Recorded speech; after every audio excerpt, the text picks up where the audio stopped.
because it's always food related. Food, glorious food. And if you do believe that, what is that? Is that Oliver Twist? That was, who the hell was that? Food, glorious food. Food is my favorite thing in life. Food is delightful. Food is wonderful. Food is magic. And it rains from the heavens. Incorrect. Maybe from your decade. Relic. What is going on, Deddy? We've got RB in the house. We have Chodmaster Flex who stomped in. We've got Mountain Lion who is hanging out with the grandson, which is awesome. So fantastic. Food, glorious food. No, it was not. Deddy, you are wrong. That is a musical number. Hi-ho, hi-ho, it's off to play SnowRunner we go.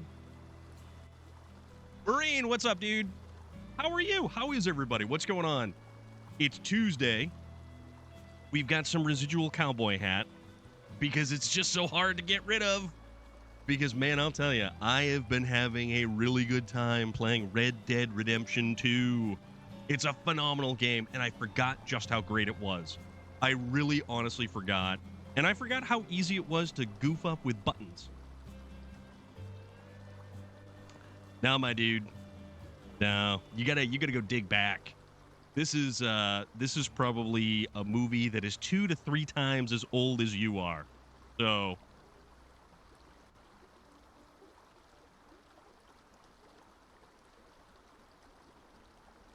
and that is Raspberry Blackberry. 1968. Oliver, you want more? True story. But yeah, what's going on? How is everybody? We're here. J.R. Strang, what up, cow pokes? Or cow plokes? What's a cow ploke? I need you to kind of educate me on what a cow ploke is. You Googled that one? Yeah, I know it was, I was pretty sure it was Oliver Twist.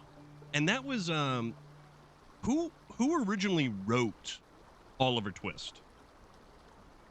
That was,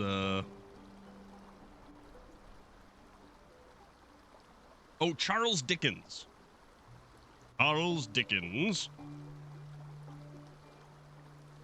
Second novel by English author Charles Dickens, originally published as a serial from 1837 to 1839. Arby's got it.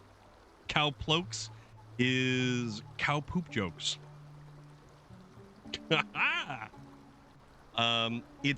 So the weather says it's 76 degrees right now. It shows it as being cloudy. It is definitely cloudy outside. It's also very warm. It's kind of humid. It's very humid where the H is silent. So when the H is silent, you definitely know it's very, very humid. But that still ain't going to stop us from wearing a cowboy hat or a cheap facsimile thereof.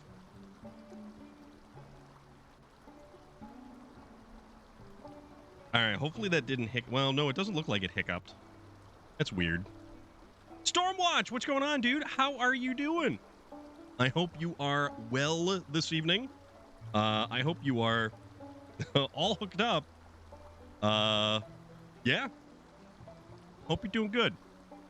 I don't know if anybody been paying attention to the Discord or the Discord server. But if you see Fresh Avocado, make sure you say hi.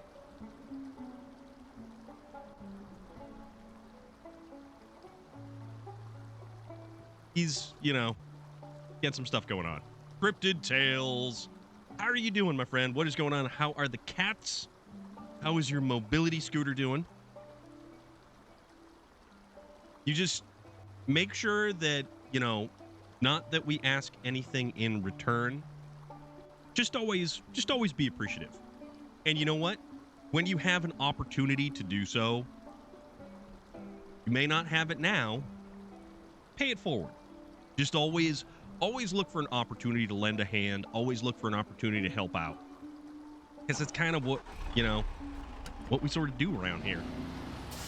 We like to be mutually supportive of one another. So, quite a bit. Yeah. I saw some of the stuff that got done, and that was cool. That was very cool. Because Vlad is the man.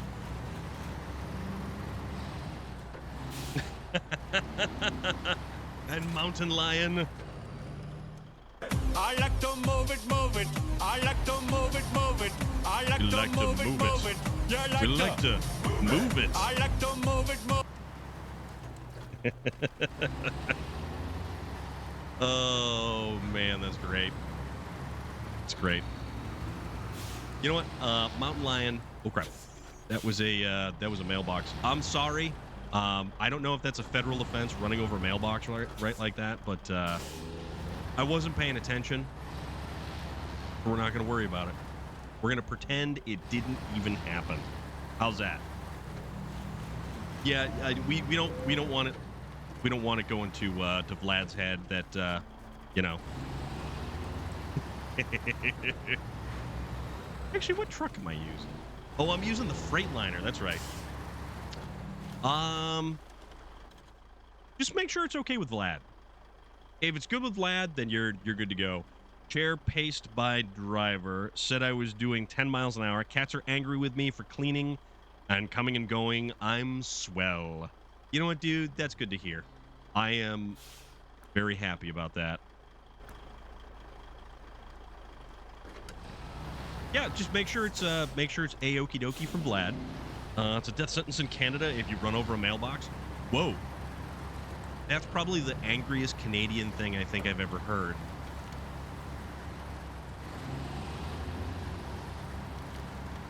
They all take you down to a Tim Hortons and put you in a giant coffee dunk tank. Is that what goes on? It's Tim Horton. It's Tim Hortons in Canada, right? That's Canadian.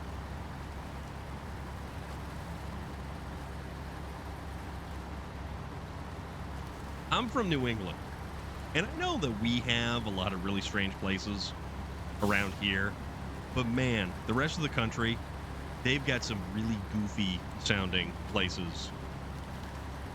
After they unalive you, they will say, "Sorry about that, bud."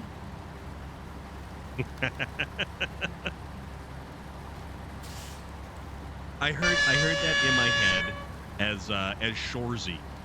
Actually, Relic, did you watch Shorzy? Dawn 2, how have you been? What is going on? So nice to see you.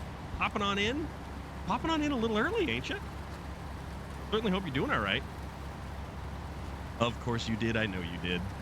What did you think of Shorzy compared to, like, I know I like Letterkenny hands down way more. So it's the beginning of the week got shuffled around a little bit. Like, we were starting to do so originally it was Skyrim on Monday, Fallout on Tuesday. So back-to-back Bethesda games. You got the, fantasy stuff and then the steampunk, quasi-sci-fi kind of thing. Then we took our break. And then we do Thursday multiplayer SnowRunner. And Friday would be Holy Flannel Forza Friday. But we kind of mixed State of Decay into the entire kerfluffle. And from that, we sort of threw the single-player SnowRunner on Tuesday because Canada was so much fun. Canada was unbelievably fun. And I think it probably started with the Season 9. Shorzy was good. Yeah, I definitely want to see what happens with the second season of Shorzy. But I would very much like more Letterkenny. I personally feel all of the characters in Letterkenny are far superior. Even though Shorzy is a spin-off character, And the fact that you never see his face in Letterkenny is like part of the biggest joke.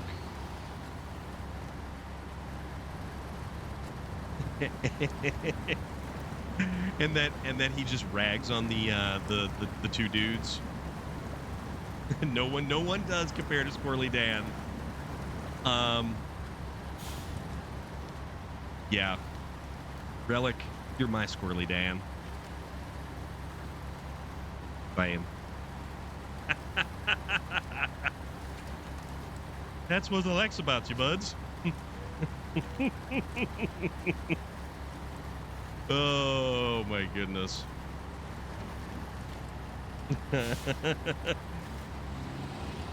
Yeah, Squirrely Dan is awesome. All of the characters in there are fantastic.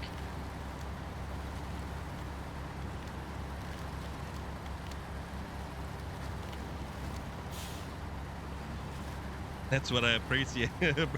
That's what I appreciate about yous. Oh my god. So by changing exhaust on these trucks, is there any performance advantage? It's purely cosmetic, but there are certain trucks where the exhaust, you can actually get it to point away from the computer screen or from the so with this one, we've got the kind of outrolled and it kicks it off to the side. So if we did the one that was just the tube that's basically facing straight up like the stovepipe looking one, that puts exhaust straight up in the air. So if we were like this, all of the exhaust would be into the camera. Wow, this thing actually thought so. I've always wondered. It's not like Forza. If you were to say upgrade the exhaust system, you would actually add horsepower. In this one, it is legitimately purely cosmetic. There is no benefit or, but in that case, the fact that it actually points the exhaust away from you, like say you had the Navistar, if you were able to point that exhaust further out to the sides, or it had like a shorter pipe and it was down by the sides and kicked out, and you were able to pretty much not drive like a blind person.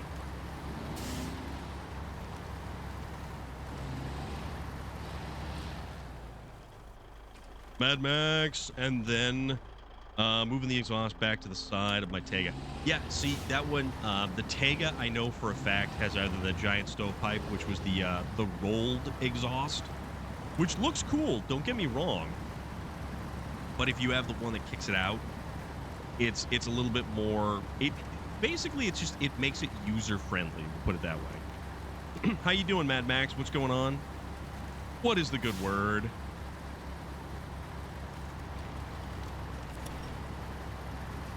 This truck is very, very tip happy. And then State of Decay 2. We are going to get back to that. We will definitely get back to that. But you know what the funny thing is? You mentioned open world. You mentioned, why can't like this game have certain things like this game in it? If we were to start playing Red Dead Redemption, the first one, we could do Undead Nightmare.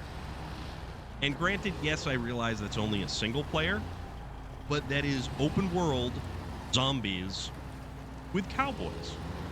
So that is a possibility.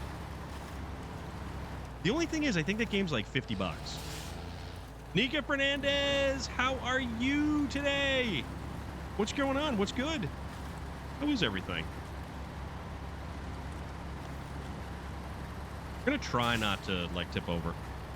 Yeah, exactly. JR Strang. So it is 50. Muy bien. Awesome. It is so good to hear.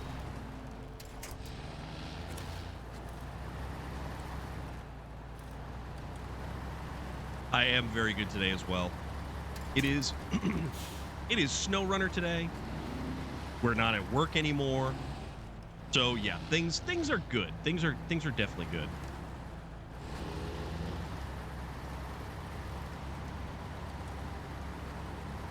Nice.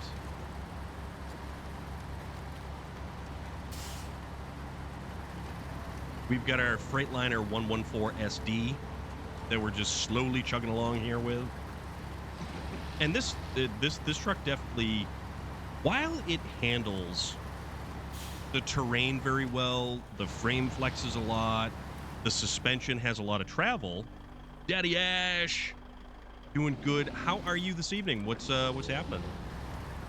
The only thing is, because it has so much flex in the frame and suspension travel, we do have the unfortunate ability to tip this thing over very easily. Helping someone with relationship problems. Well, there you go.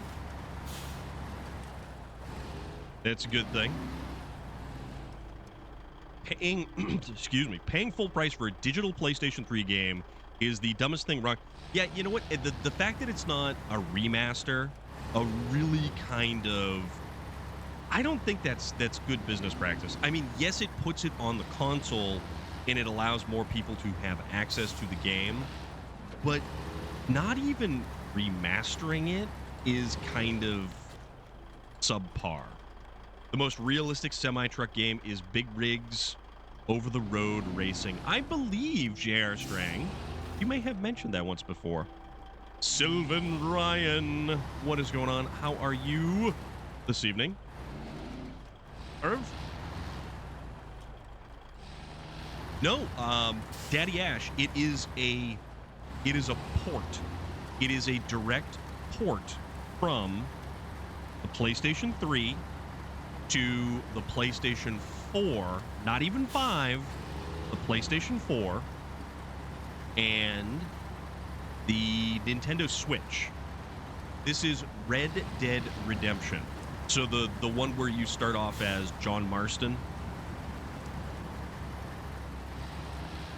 So the thing about it is, they give you the Undead Nightmare DLC. Yes, it is, my friend. Yes, it definitely is. We are taking one load of medium logs and we are transporting it to the drilling station bridge. Yeah, I never got very far in it. I played a lot of the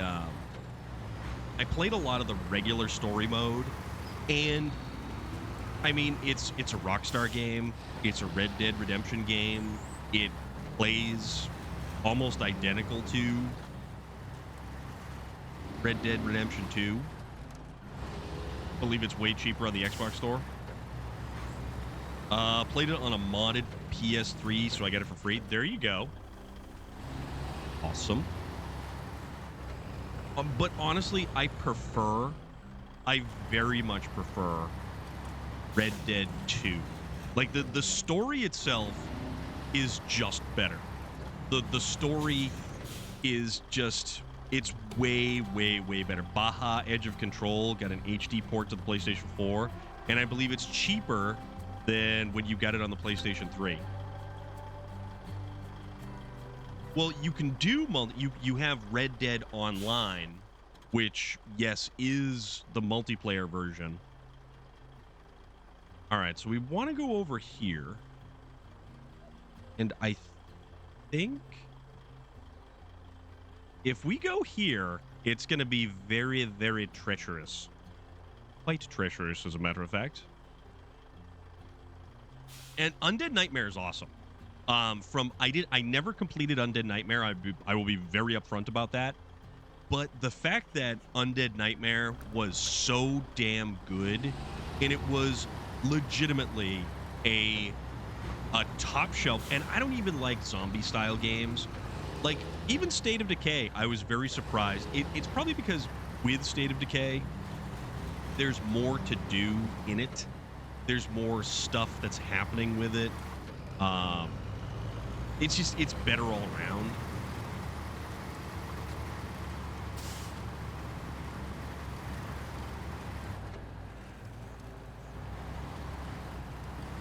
Just because there's base building, there's community management, there's resource management.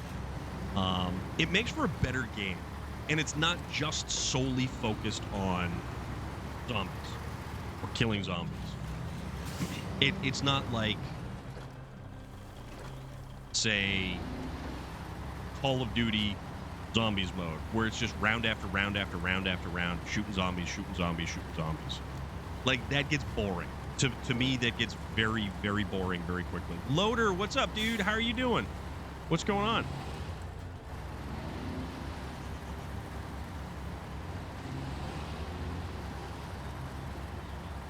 But, like, I don't know.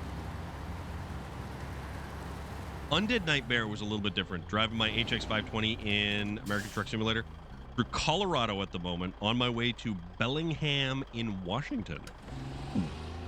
Look at you. All right, so this is where it's going to get a little bit tricky because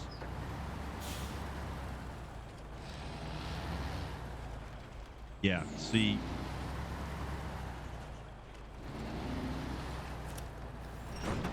no.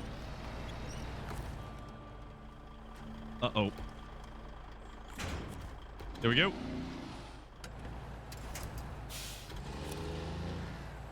Ooh.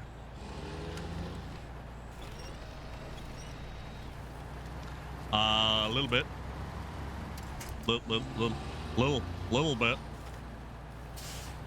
Saw the new COD Zombies. Nope, not for you. What is different about it? And this truck is very top heavy. You are 100% correct on that one. All right, so we're gonna toss one over there. Undead Nightmare would be one of those anomalies if it were truly released today. If you ask Blizzard, like BG3, we should not expect these AAA companies to do that. It's true, because with something like Undead Nightmare, they took a chance. They took a huge chance. I mean, it was a complete and legitimate risk for a company like that. Oh, this isn't going to work. For a company like that to do a game like that.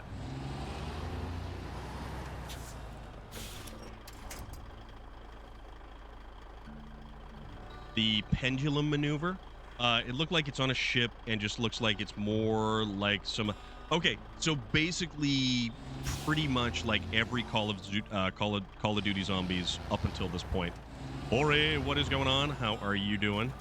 Uh-oh, uh-oh, uh-oh, uh-oh, uh-oh, uh-oh, uh-oh, oh boy.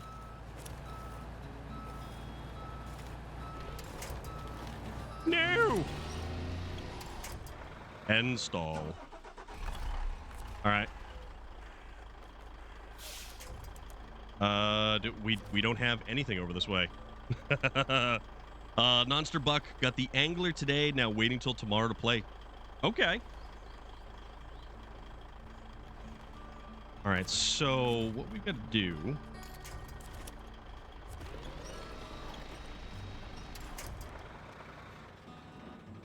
All right.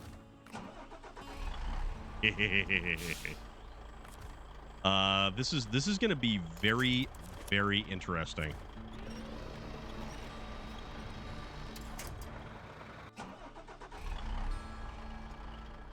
Right?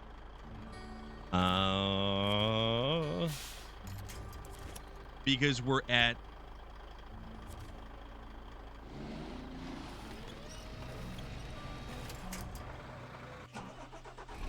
We're at such a point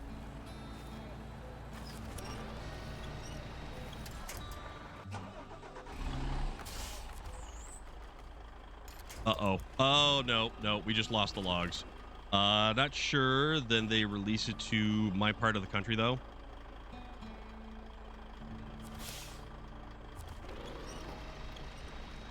See, if I could have swung it around like this... I mean, it might be, though. You never know. See? Look at that, ladies and gentlemen. Look at that. You're in the South. When you fall over, I feel the truck should stay running, but at the cost of 1 damage. It would certainly be interesting to see, like when you submerge it underwater.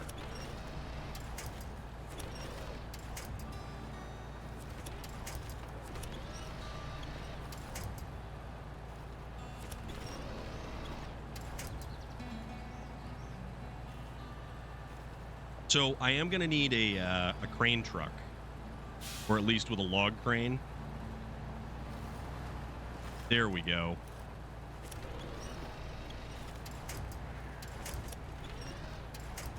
All right, so that's 1 log, 2 log.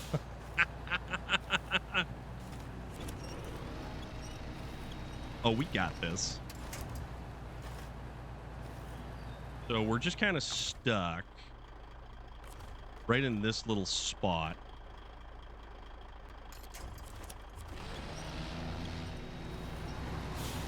All right, there we go. Right there. Right there. Today didn't go well. I take it things were not according to plan there, my friend. All right, now we just need to go with a truck that will allow us to pick up. Can we actually put a log loader crane on this thing? We can. Someone messed up and didn't send them your... Really? How is that a thing?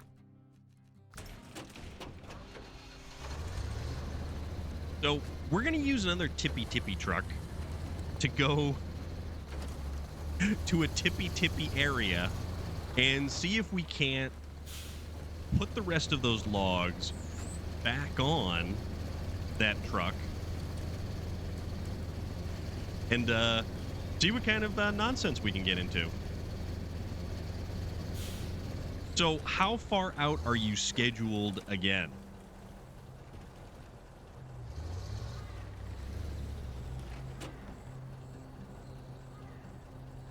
By Ringen? Don't want to wish it on anyone else, but I'm glad that Idalia is missing me. Idalia what? Idalia who?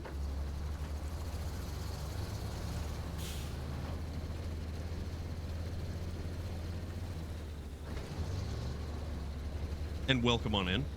I'm going to call my VA rep tomorrow. Oh, that's the name of the hurricane. Man, I am sorry. I completely spaced on that one. Let them know what happened and take it from there. So pretty much it's going to be just a whole bunch of like rescheduling. Is it hitting Florida at the moment? Because it was supposed to knock the Gulf Coast of Florida pretty good. All right. Let's go, and let's put these logs back on. We'll bother. If we can get this thing up here. Good thing is I get back pay when I filed. Oh, okay. It will hit early tomorrow morning. I thought it was... okay. I didn't realize that it was... Yeah, I thought it was going to hit... that chassis frame looks way too low.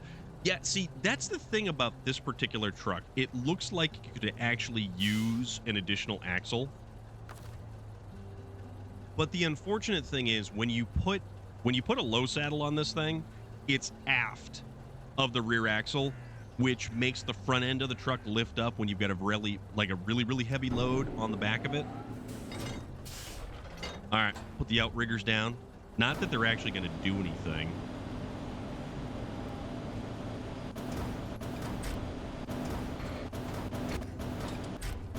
So I like the fact, not that this is like a claw machine, but I like the fact that the claw attachment on this actually raises and lowers, or excuse me, see how quickly this twists? Almost too quickly. So funny you mentioned that, Loader. I tried loading up my previous save to my rented server, and I think I got an old save of one of my characters, so I don't have any of my really cool gear and stuff, oddly enough.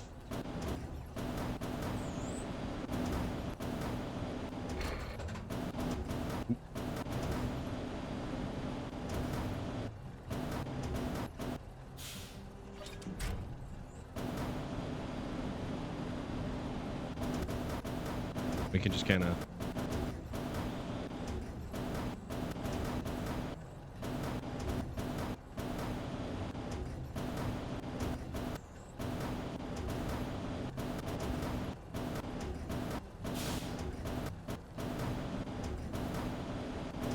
Gonna push these right on in like this. Your Game Pass lapsed. I gotta wait to play anything on the Xbox. Seems like the sped up that, yeah, on specifically the log cranes, it's rotating. When you have a crane with like a regular piece of cargo, it rotates obnoxiously slowly. Like, it should not rotate as slowly as it does.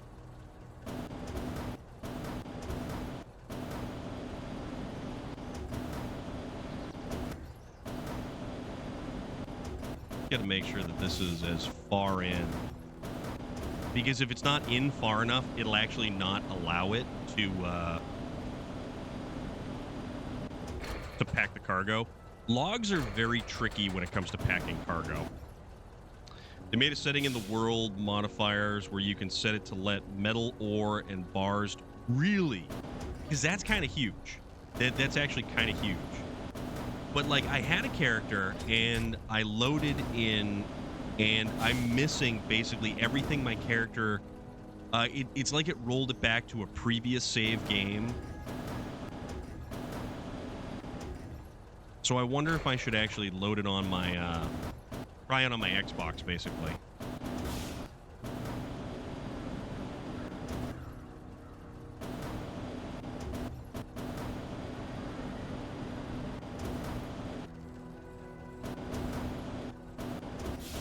There we go.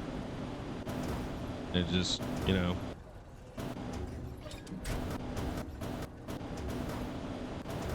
Gonna put it in right there.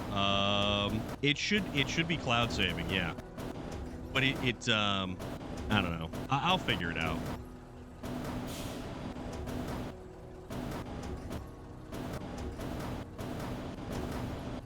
Oop.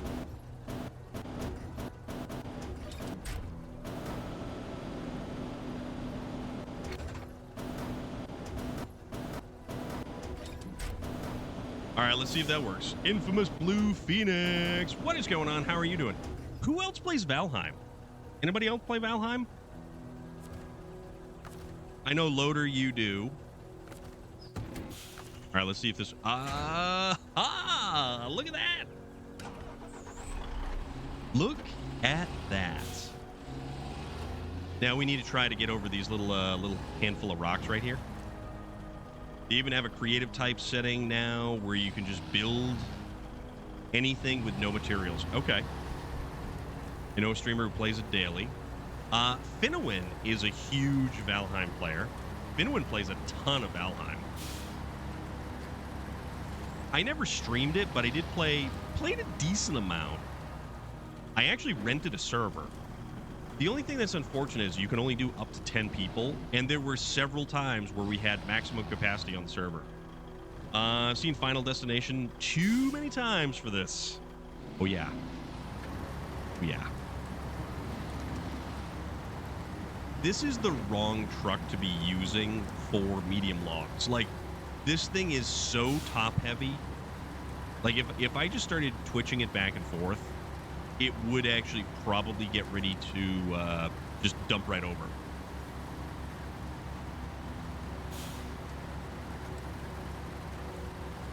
Now, here is where I need to make the decision. I either take this mountain path up and around, or I try to get through over this way and drop off these logs.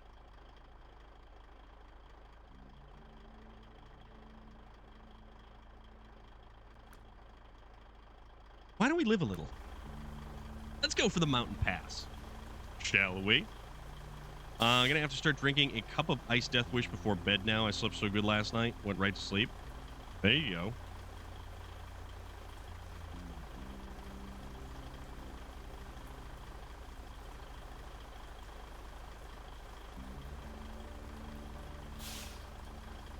Go through the swamp. So, what do you think? Swamp? or because this'll probably get stuck fairly easily. You got more gummies on the way? All right, Relic. If it was the Tega, I would try the swamp. Oh yeah, that's what you said, chocolate. Try the chocolate hazelnut. That way you won't even have to add anything to it. It's got flavor.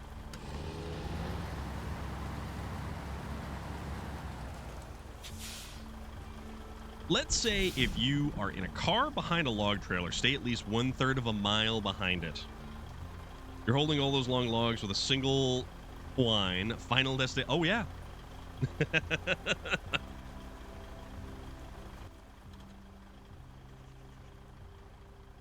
Yeah, because this is basically it's the same distance from here to here. The only thing about it is probably because it's going to be kind of sketch getting right to here. 3D printers are fun. Had to cancel a 20-hour print last night because it was ramming the nozzle into the object. Now doing all of the recalibration with Storm on in the background. What are you making? Because you've made quite a bit of stuff. This is Duncan Bay, my friend. Duncan Bay. Duncan Hines coffee. Awaken, awaken, awaken, awaken.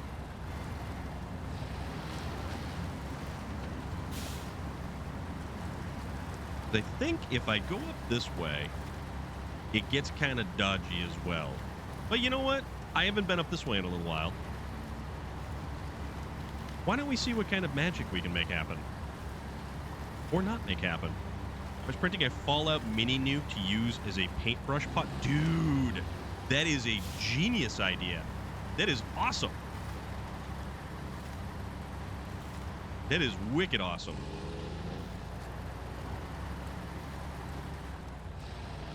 Now, do you ever like sand the stuff down, get it ready for paint? Like, what's your final prep process? Find your paint set up this weekend? Oh, oh, oh, it's magic, you know. Waka waka.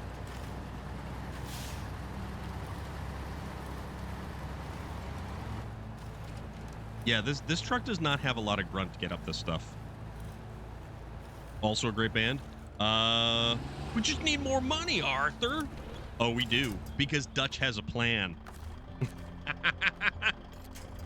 Dutch has a plan, Arthur. Oh, there we go. Not needed at normal resolution. It's good enough to go straight to paint. Now, when do you need to actually like sand and finish a surface? Like, is at a point like that where you have to have it like glass smooth, or? Because I am not familiar with 3D printing whatsoever. Need a Saturday stream, one that you're not working. This Saturday, I will be at the New England Toy and Record Show up in New Hampshire. Gigi Edgley will be up there. What's his name? Warren Proul Jr., who played the stand-in for Obi-Wan Kenobi. The guy kind of actually looks like Obi-Wan. He's super nice, too. If you're up in the Dover, New Hampshire area, or, you know, the Maine, the Maine, New Hampshire border, the New England Toy and Record Show is pretty close by there, and it should be a really good time.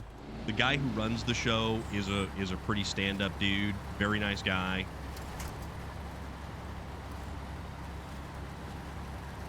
And it's all over social media too. So New England Toy and Record Show. I would love to go live from something like that. If I had the gear, I would absolutely go live from a convention. I mean, I've done it from I've done it from car shows, cars and coffee events, and it's fun.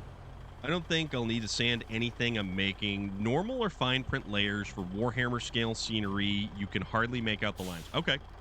I've had had got me under pressure on repeat for days now. There is some commercials. I think it was on Tubi or it was on Peacock, and it was an older 80s song. And I looked it up. I'm like, hey, this actually isn't half bad. I'll put some. Okay, cool. Oh, crap. No.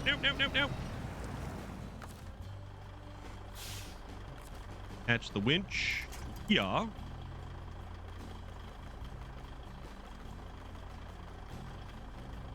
Let's see if we can do this. Oh, not yet, my friend. Not yet. Epic fail. What?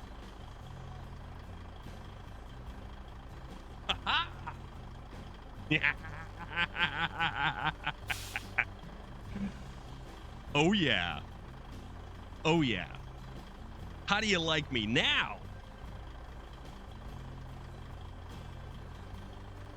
Actually, I'm going to have to put a marker on that one. Money Sniper, dude, what's going on? How are you doing? They did not fall off. They're still on there. I did. It's true. Pulling home a new garden tractor to cut the grass at the farm. Very cool. David Bowie and Annie Lennox's version. I probably did Loader.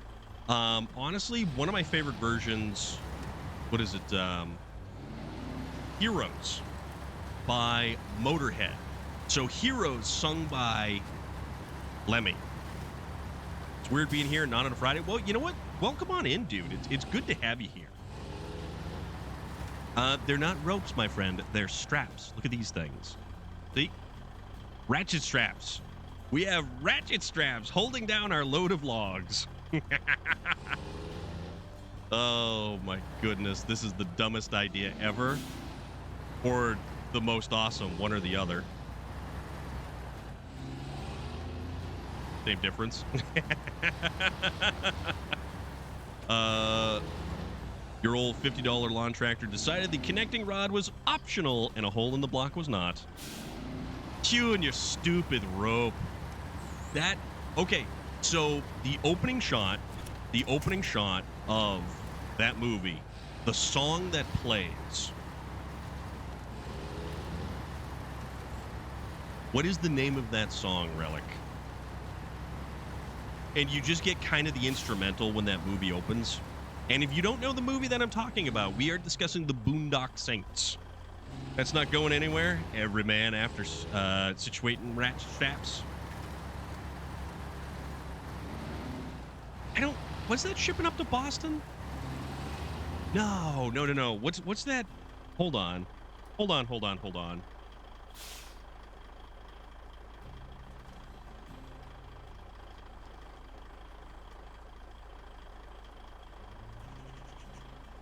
Because I think it's the Boondock Saints theme song, which is Blood of Cuchulainn. Loader! 23 months, dude! Thank you very much, my friend. It was mighty awesome of you. So it's the Blood of Cuchulainn, which is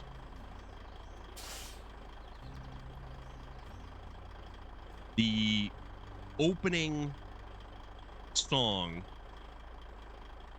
How many slaps, man, are you? After you situate it? Just one.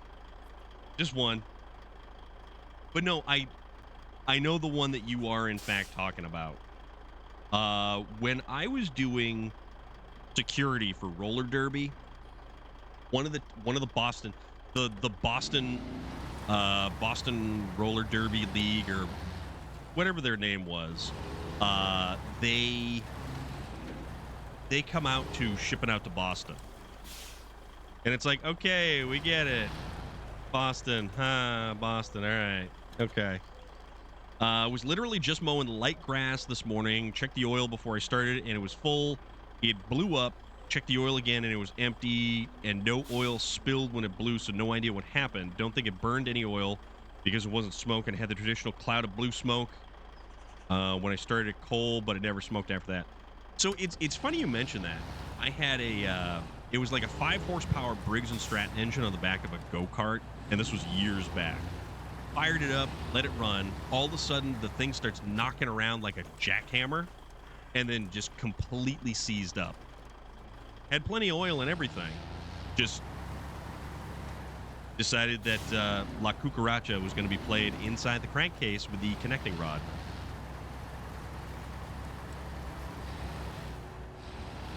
Okay, it would also be disastrously funny if everything just let go right here.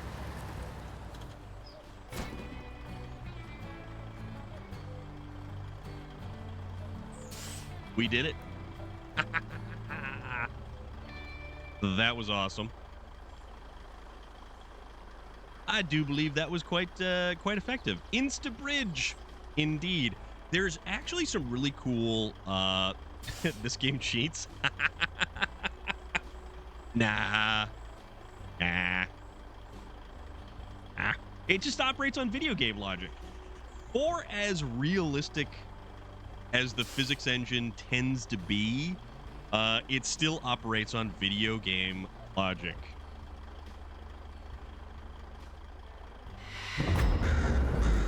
Ape79, thank you very much for the follow. Welcome on in. We are playing SnowRunner over here. I happen to be Storm of Iron, but you may have guessed that. I do appreciate it, though.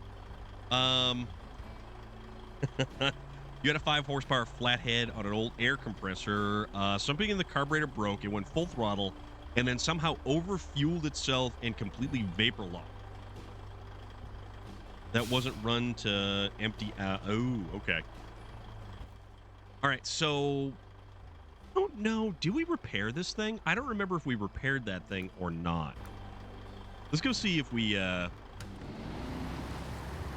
but it should actually. No, I thought I repaired that. I don't know. So this truck without the logs on the back is awesome. And if you've never actually used this truck, this is the Freightliner 114 SD, and you absolutely owe it to yourself to actually give it a shot and make the thing do stuff. Okay. So, all right, that's still down over there. How the hell do I end up repairing that? And there's not a task on the other side. But then didn't I fix this over here? No, I didn't fix that over there. All right. Urban industry.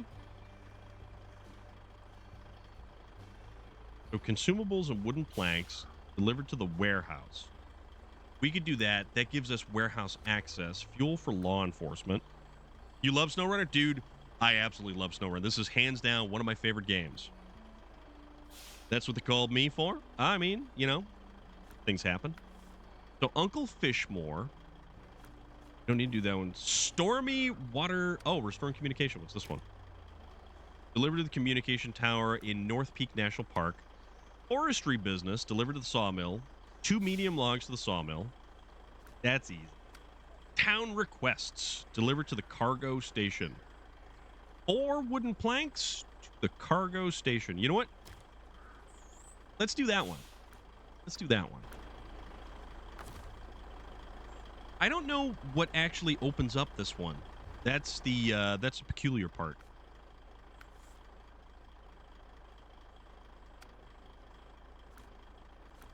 Not that. How about oil deposit, small pipes, drilling equipment. Because it's on a service truck, probably 6 feet in the air, and it weighs 200 pounds. So it's not coming off the truck. Didn't want to splatter fuel all over the box, so I got a turkey baster, get all the fuel out, put fuel in the tank, put a carb on it off of another 5 horsepower. I love a 5 horsepower Briggs & Stratton. Awesome. Speaking of sawmills, I need to get you on Providence Ridge on State of Decay 2 and see if you like it. Might make me feel right at home. All right, pumping station. Maybe it's the pumping station after completed drilling accident. Drilling station accident is this one, which takes a construction rig semi-trailer. But to do this one, we need to do urban industry and railway station warehouse.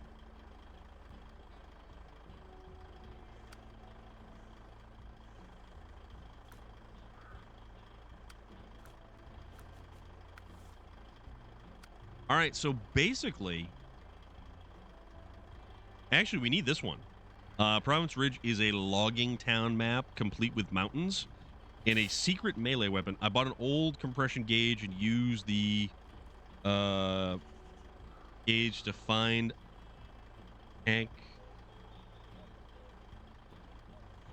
Use the hoses to check a tank for fuel leaks. All right, so I guess we're going to do this one. So wooden planks and 2 consumables. And it's funny. I wonder if we can actually get across there or... No, actually, we'll just kind of boot right around there. So we need something with 3 cargo slots. Where is Da Vinci? I need his help. Da Vinci. The only scary part is the way you shut it off, because it's just a piece of metal you flip down onto the spark. Oh, it grounds out the spark plug onto the... Okay. No, I gotcha. To tell you what... Does this do a 3 slot? I can't remember if this does a 3 slot.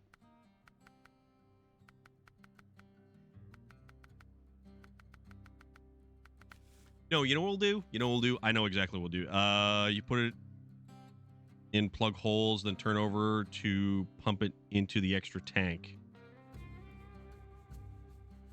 Ask and you shall receive. Well, hello there, Mr. Vlad. Vladicus Maximus Decimus Meridius. That guy. All right, so we're going to go with a long flatbed, and then we're going to throw some just mud tires on this thing. As for Da Vinci, not Da Booty. I know you said something. I know you said something different, Relic, but I read that as Da Booty. All right, let's change some tires.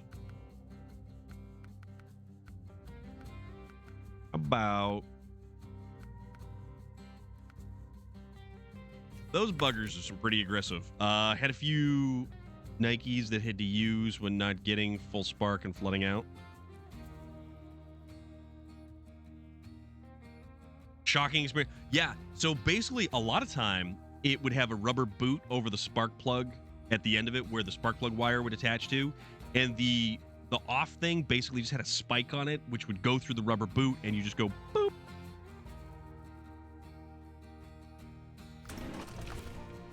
All right, suspension up. Here we go. Right, governor. Hip hip cheerio. Beacons for safety. Oh, don't hit that. I mean, we say beacons for safety. So, Vlad, how is everything going down there, my dude? Vlad is probably right in... Are you right in the path of... And it's still a category 3, right? I have not kept up. Windy and wet. Yeah, for real. Definitely stay safe. Also, it's to the west. Okay. Make sure you guys give Vlad a follow before he's Dorothy'd away over the rainbow. That's Vlad up there. I will mail you 64 foods. Send him ruby slippers so he can meet the Lion, the Witch, and the Wardrobe, and he can get home. All right? Don't forget that. Also, we have the ever awesome, ever amazing, ever fantastic Nika Fernandez that is also out there. That is okay, this is a sniper shot from Nika Fernandez. One hell of a sniper shot. Just boom. Knockout. You're sending him crayons? Shoes is too expensive? Oh, okay. Norman! If it isn't the infamous Mr. Storm. I'm not infamous this time. I'm up in New England. The infamous Storm is actually down in the Gulf Coast. So, there's that. There is that. That is a thing. The infamous Norman. Well, Vlad, I sent him rope, so I'll keep him anchored. Nice. Marine, thank you very much, dude. Greatly appreciate it. And that's what we do. We're over here, and we all just kind of, you know, the links we put out there of different people, good people, solid people. Reaper, what is up, dude? How are you doing? Your house closes Friday. Sold, dude, really? So you're not going to have to stay as long at the in-laws as you had originally anticipated? Isn't it interesting both Disneys are in the path of a hurricane in 1 month? I had no idea. But you know what, Marine? It is very appreciated, and I know he appreciates it, and I very much do as well, because we're surrounded by a bunch of really good, solid, amazing people. So this one was from 1983, I believe. Had an exposed spark plug. Your grandfather used to tell stories about how he'd have to put sandbags on it because he'd be using it, run out of hose, and he'd turn around to realize the compressor rattled itself across the driveway. So the Briggs & Stratton, here's the thing. The Briggs & Stratton 5 horsepower, like flathead style engines, were just, they were kind of silly. They were kind of silly. They were cheap, they were effective, and they were no frills whatsoever. But you go out there, you spend double the money, you could get yourself a Honda overhead valve 5 horsepower engine, and it would run probably 80% quieter and wouldn't be thumping itself all over the place.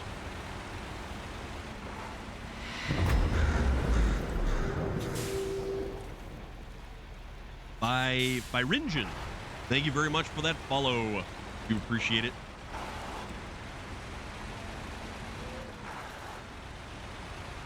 It shakes a lot even when mounted on the surface. Oh, yeah. Oh, absolutely. Oh, yeah, Norman. Vlad's here. Relic's here. You know, it's a party, my dude. It's a party. Still haven't closed on the one we are buying. Got one more house to sell first. Man. So you'll be here for a while. All right. All right. It's fire engine? Fire what? What are you talking about, dude? You're saying nonsense there. This is true, but you know what they say, birds of a feather troll together, or something like that. Trolly sour bright crawlers.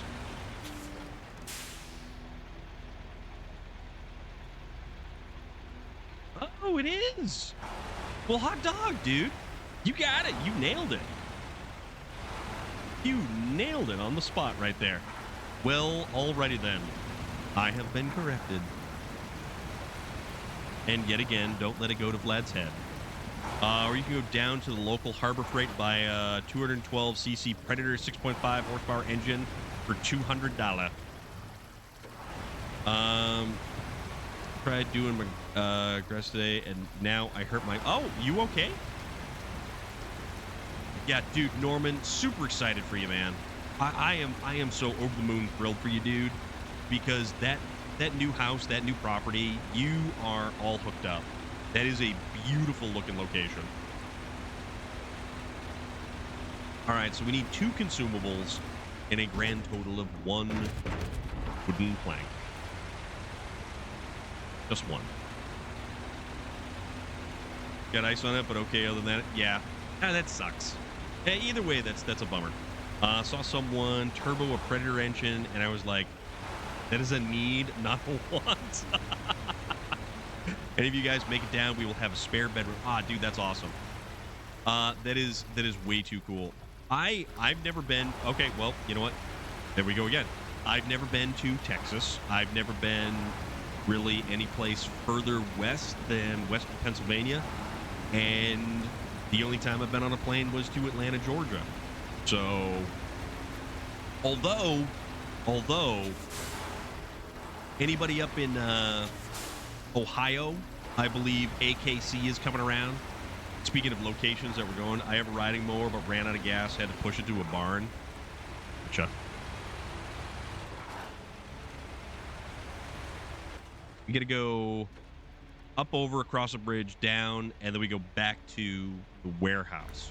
And I think there's another one that we do, and we can actually make magic happen. So I think they just listed it.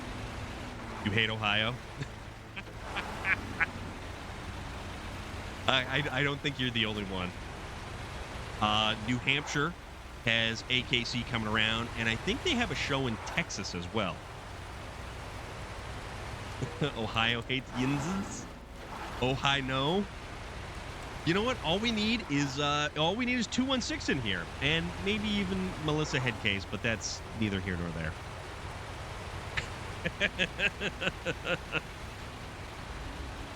Oh man, that's too funny.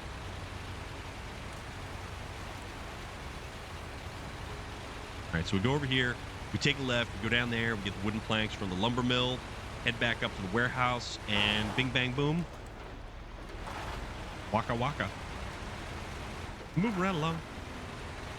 Was looking at a house the other day, 2-bedroom house in town. They only wanted $75,000 for it, but the house needed a lot of work, so I passed. Shadowy Treaty. That sounds shady. Shadowy Treaty. Well, thank you very much for the follow. Do appreciate that. As shadowy as that treaty truly is it a pact? Is it an embargo? Is it a manuscript or a document? The world may never know. But yeah, we're in here. We're playing some SnowRunner.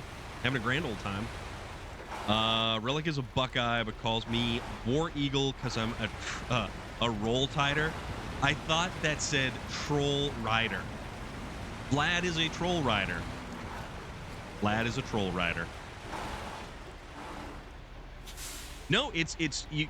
No, you're not. Your name does not sound shadowy, treaty.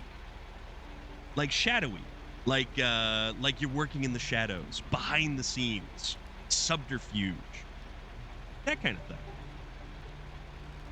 He was here shooting a video, but didn't hear about it. I think, yeah, right? So it's like sneaky, it's subterfuge. It's, you know, if you were a Dungeons and Dragons character, you would be a diplomatic rogue. Or the background of, what is it? What's the background that you can get where you're... Vlad, you know which background I'm talking about for a rogue. All right, wooden planks, here we go. You like D&D? D&D is where it's at. I like 5th edition way more than I like 4th edition. 4th edition was weird, and you basically had to have, like, you would have, like, power cards and stuff like that. Ban Vlad? Why are we banning Vlad? Because he's a troll rider. I live in Ohio. Them demons keep crossing the border. 1st edition? Man, 1st edition, you needed a degree in physics to do all the mathin'. Nope. The wrong way. We want to go to the right. Ran a lawn tractors out of gas and had to push them before.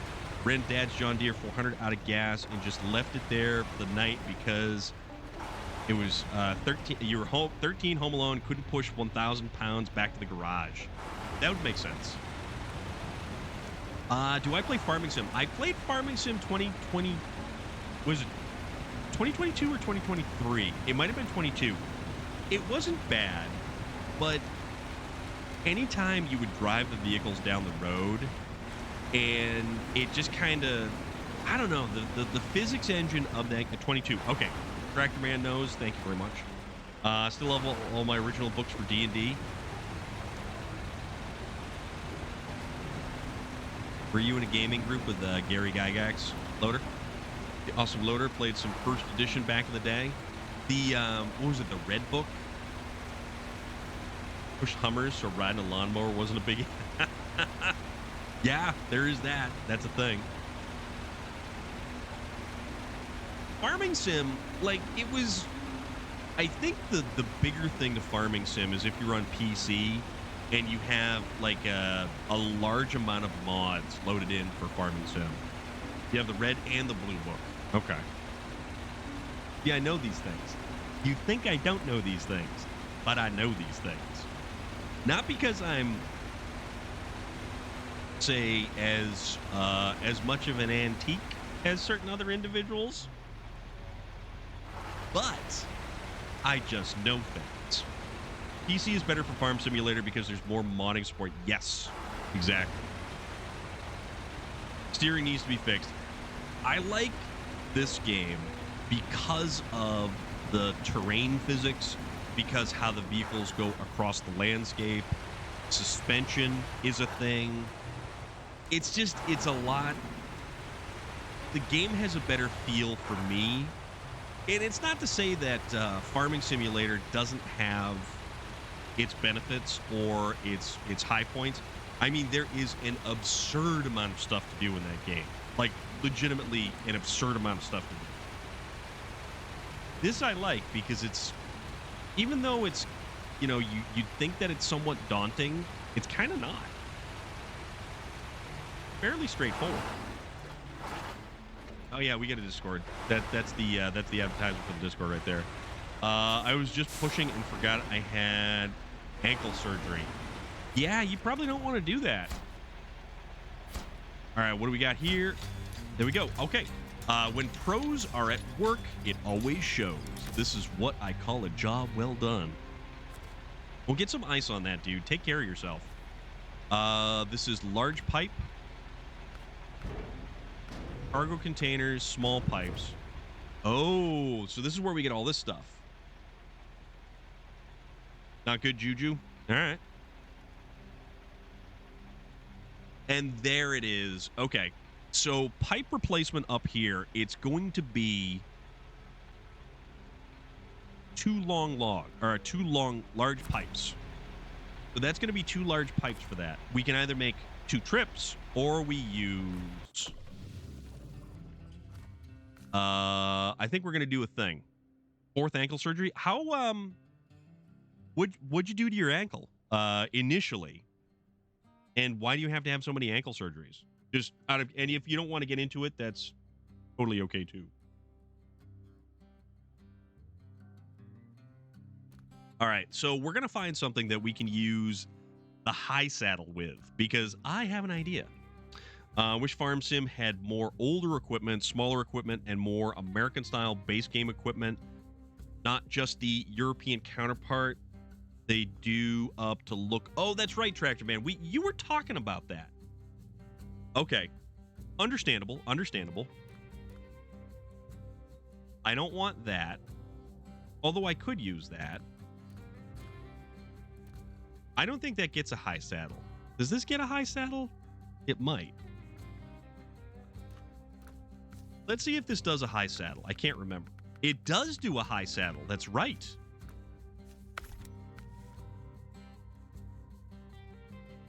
All right. I've got an idea. Came home with perennial tendonitis. Ooh. Okay. I have an idea.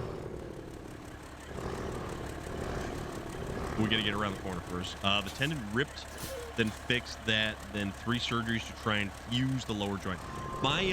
Okay, so funny story. Oh, dude, Sylvan Ryan, this thing, the Kenworth here, this particular truck is a truck that is brand new to this DLC. It's one of the first ones you get. So this comes from this map, and then the Mac Defense is from the second map. But this truck is gigantic. This truck is absolutely gigantic. The other one that we have available to us is this guy right here, the Mac Defense. And it's also actually a pretty cool truck. I really, really like this truck. I like the way it looks, the fender flares on it. It's a very modern truck, and it's more of a military version. I will check that out in just a second. Oh, you know what? We got to take the C-70. We got to put it back. Better be careful. Gonna end up we're not even gonna go there. We're not even gonna go there, Norman. So, funny story. My nephew My cousin. My cousin had ankle surgery, and he's had to have like 3 or 4 different ankle surgeries as well. But he was laid up, and it looks like the ones that replaced the 5-ton trucks in the military. Probably. Very, very likely possibility. So he was in a cast from his foot all the way up to the bottom of his knee, and he had to stay with his foot elevated. I just happen to have a black magic marker, and I may have drawn an inappropriate picture on the bottom of his cast. He couldn't look at the bottom of his cast because it was on the very bottom of his foot, so he couldn't like twist his leg to look at the bottom of his foot. So he had to take everybody else's word that I had drawn a very inappropriate picture on the bottom of his foot. I took a picture of the picture. One of these days, maybe I will share it. It's not exactly very artistic or good, but I legitimately did draw a picture of... I can neither confirm or deny that, J.R. Strang. But you know what? My cousin's awesome. And he's a great dude. And it made him laugh and laugh and laugh and laugh and laugh. So there's that. All right, so this could potentially be bad, or this could be the most genius idea I've ever had, but we're going to use this truck to go get stuff. Oh, yeah. It was really, really funny. Probably more for me than anybody else involved. But that's neither here nor there. I had this last surgery, had a bone graft, and couldn't walk for about 3 months. So, to get... We actually can't... All right, hold on. So because we don't have these tasks yet... Go.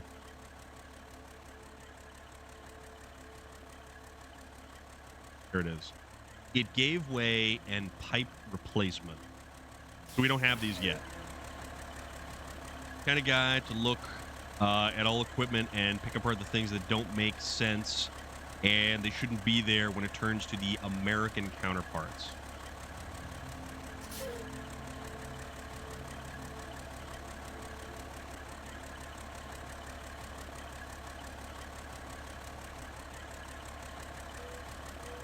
Oh, yeah, there you go. And there's the Advanced Dungeons & Dragons Player's Handbook. Oh, yeah. All right. So what we actually have to do is we need to somehow or another make it around the building with this truck. And we got to swing it as wide as we possibly can. Maybe a little bit too wide. But I'm hoping that this truck is going to have enough power. I know it's by... Dude, I know it's by Gary Gygax. Who do you think made D&D? Gary Gygax made D&D.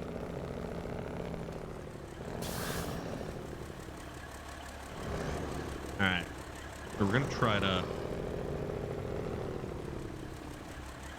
We're going to try to get this thing around the building, and we're going to hug this thing as close as we can. So we want large pipe, right? Sounds like it's got a 2-stroke Detroit in it.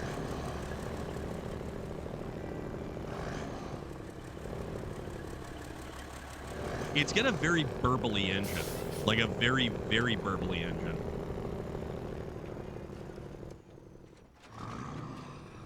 Alright. I'm gonna stuff that there. I like the sound. This one has probably some of the better sound for a truck engine. Okay, so that just pulled that right around. Lurk away, my dude. Lurk away. Ow. It was Mazes and Monsters till TSR bought the rights to it somewhere. I have the original white folder of the rules on printer paper. There you go. Oh no, we don't want that sign. Those are bad signs right there. UJMR, what's going on, dude? How are you doing? Hope you are well today, because I'm well. Also, it's still kind of warm. Temperature dropped only to 73, but it's dark outside. So the thing about the Kenworth that's a little bit better than the Mac Defense. Oh, we got a dance party.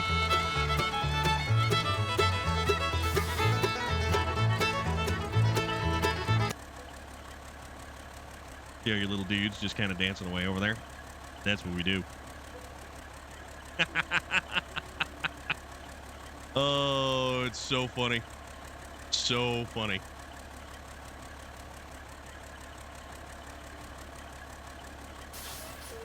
All right. But yeah, with the it's nice because it's forward of that rearmost axle right over here. It should probably be right in the center point right here. Unfortunately, the Mac Defense has a weird position for the saddle, and it actually is too far forward. So it kind of ends up goofing everything up, unfortunately.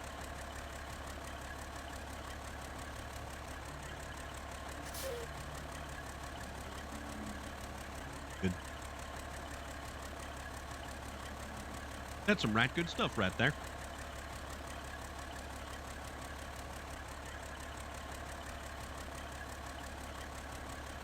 But yeah, no, Tractor Man is a wealth of knowledge when it comes to stuff like that, including with video game stuff. All right, so we're gonna try to swing this as far to this side as we can.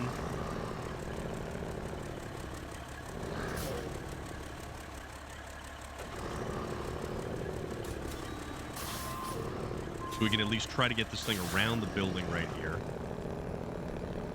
So the idea is that we're going to take this route. It's got to go through here. So we got to go through the swamp to the first location. Then we'll actually repair it, pass underneath, make our way over to the second location. It gave way. Who broke it? Broke it. Somebody broke it. This is going to be pretty fun, though. I think this is going to be fun.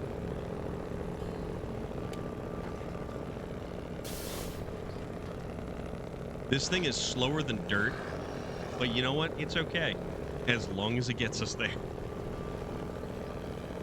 Oh, man. Lad broke. I watched him do it.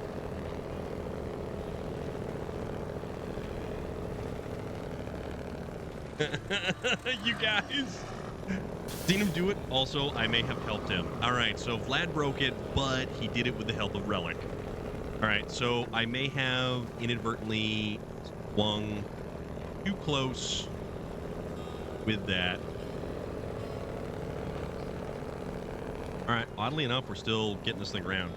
Can you imagine all the gear reduction that thing needs just to move? You know what? This probably has something like 8.5 to 1 gearing. You just watch them do it. Okay. All right.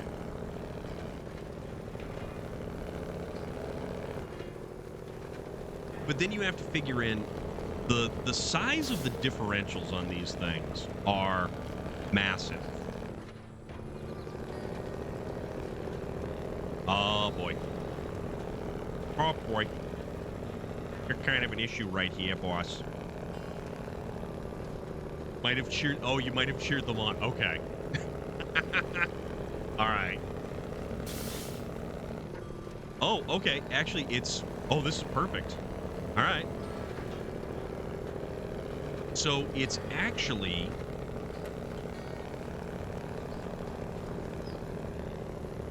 It rode on the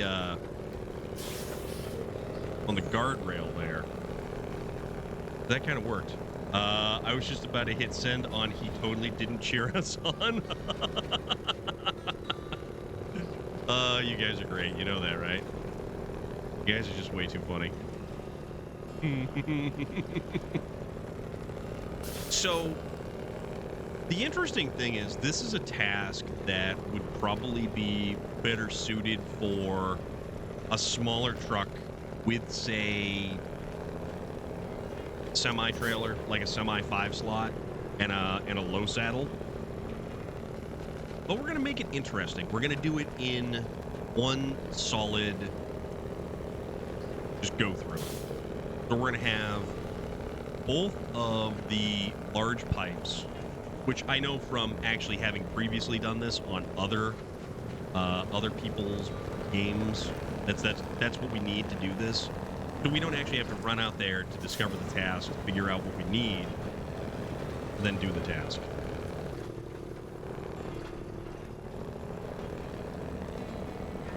But this thing is a monster. You didn't see the idiot wearing the kilt with a pump? Actually, Marine, it's funny you mentioned that. 3 weeks? I think I've got 3 weeks until I have the New Hampshire Highland Games. Have you ever heard of a band called Almanac? They're going to be up there too. I'm very much looking forward to it. It's kind of the one getaway every year with friends that I get to do. And it's gonna be a lot of fun. We rent a condo, we stay Thursday, Friday, Saturday, Sunday, leave like Sunday afternoon, late checkout, and we just have a good time. We get down there on the Thursday, and then we all go out to dinner on Thursday. Pipe and drum. Dude, pipe and drum is amazing. This is the Kenworth. This is the Kenworth 963. I play on PlayStation, so I play this game on PlayStation, though an Xbox is also something we do. Pipe and drum is amazing. Yeah, this is the one from DLC number 10. If all goes right, I'm going to be traveling up to Bar Harbor next summer. There you go. That is apparently, or Fahaba, if it was like a Fallout territory. That's actually like a really cool place to go. But yeah, I play this game on the PlayStation 5. I am primarily a PlayStation console player. That's Bahaba Bub. Prima Nocta is good stuff too. They have a bar there called Cool as a Moose, and I have a coworker whose nickname is also Moose. It's just this funny thing about like big goofy bastards who get nicknamed Moose. Not that you happen to be a big goofy bastard, but it's just kind of par for the course. You play on So, does your PlayStation 4 Pro still spin up like a jet engine? Shadowy Treaty.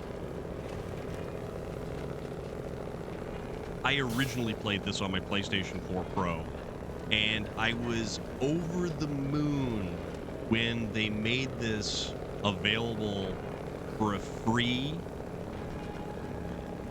next-gen console upgrade. No Loader is a big goofy bastard.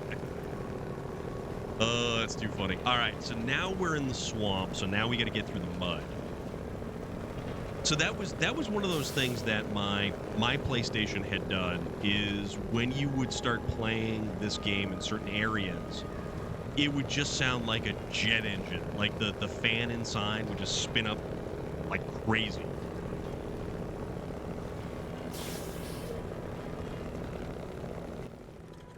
Yeah, I'm going in the right direction. As right enough direction as there is. Get some Vim while you're up there. Watch out for gulpers.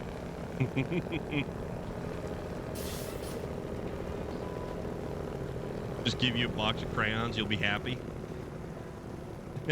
He hangs out with us. That's a red flag enough for you.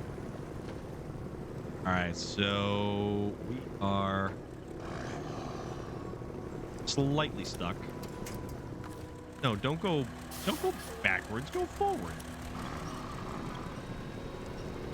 All right. Okay, yeah, it just got hung up on something. That fan must have to go into turbo mode to keep the system cool. Yeah.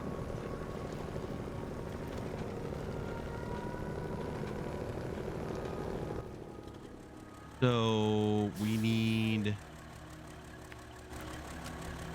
All right. Oh, okay. All right. So it's right over there. So we'll go this way.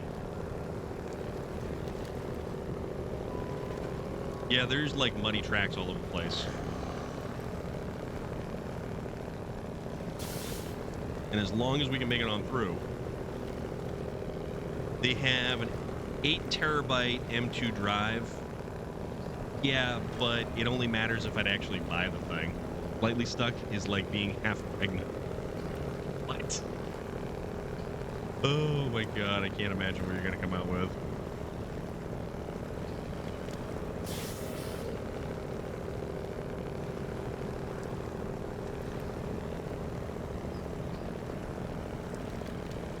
We're just gonna get this thing. Yeah, I spent like way too much when I bought mine. It was, I think I spent like $250 on mine.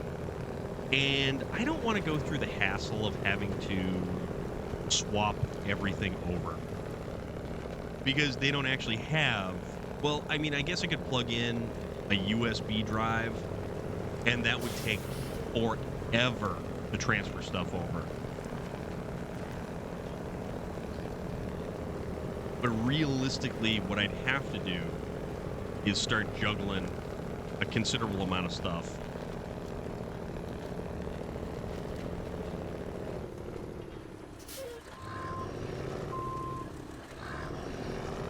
All right. Get this going here.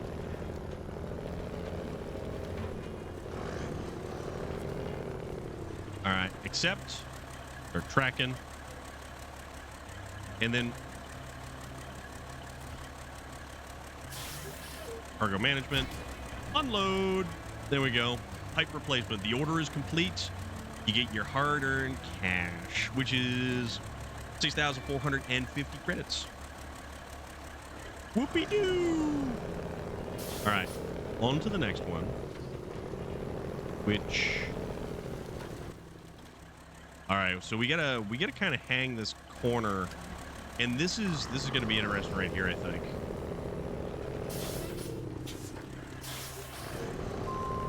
Yeah, this will be fairly interesting. See if we can't. There we go. Okay. No, we're good. We're good.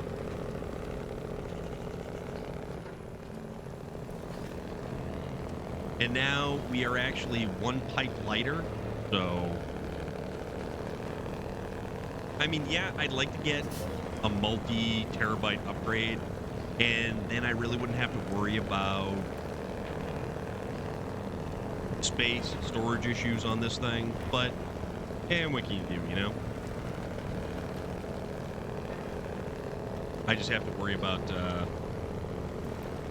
that rig would have just brushed that tree out of the, yes, it would have. This one is actually a really good rig for knocking trees over. Like, this will put larger trees that have a harder time getting knocked down. I mean, this will legitimately just flatten.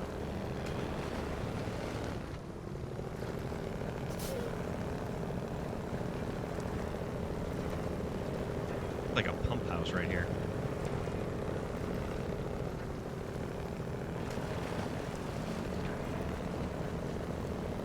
Going to be building a new gaming system in the spring. The motherboard looking at has 4 M2 slots. Well, that'll be a lot of storage space right there. Put all your games on there.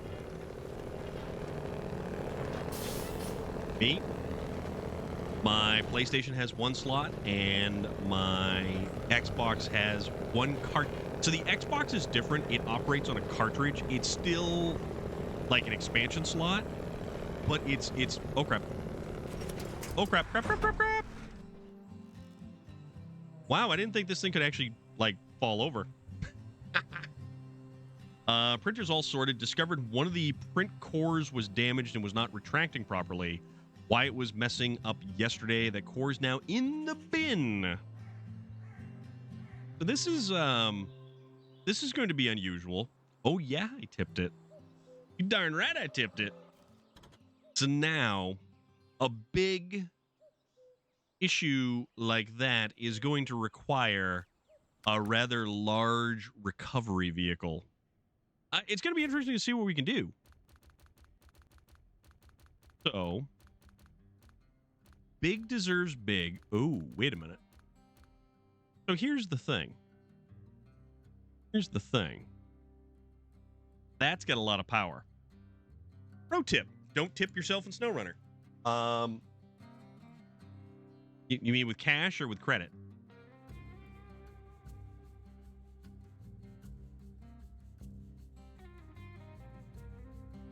So with this,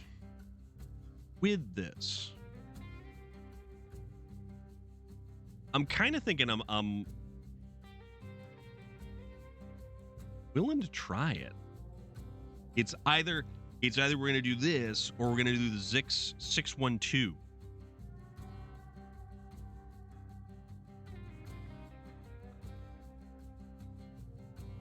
In Elon Musk coin. What is that, Dogecoin? He controls the market on Dogecoin, right? Is that what it is? They're going to pull out that big... I was thinking about it. But I'm also thinking this thing, because why not give ourselves a little bit more of a challenge? This truck, or this tractor, excuse me, this one is a legitimate tractor.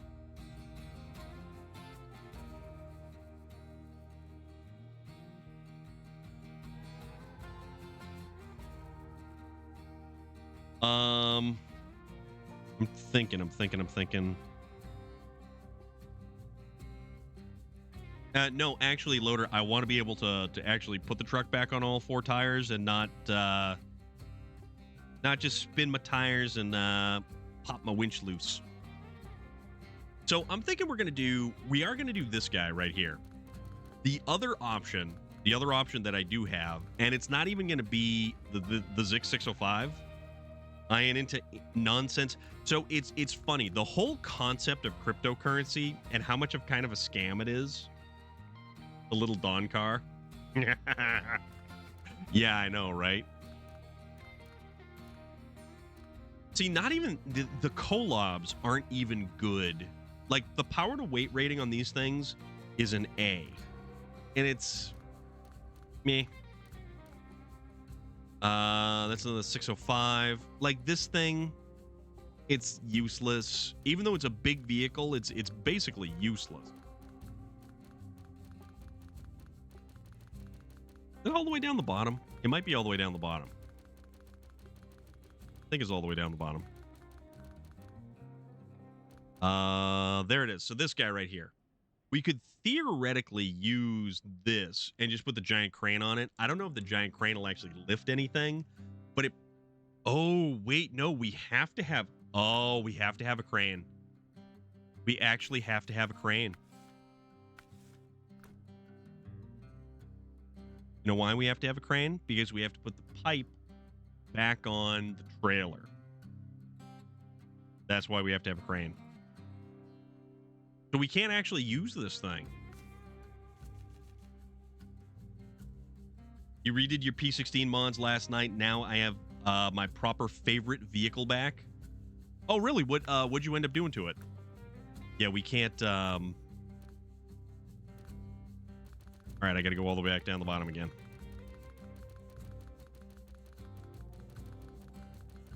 So we actually legitimately do need a crane, which is unfortunate.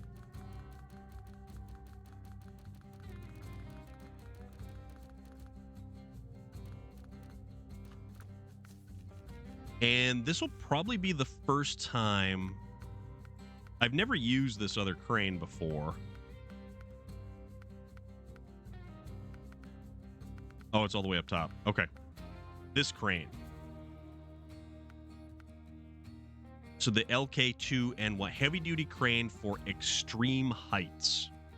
All-wheel drive, chain tires, added the Hummer H2 roof rack to it so it has a small emergency fuel tank. It now has the Cat 745 log carrier and the fuel tank.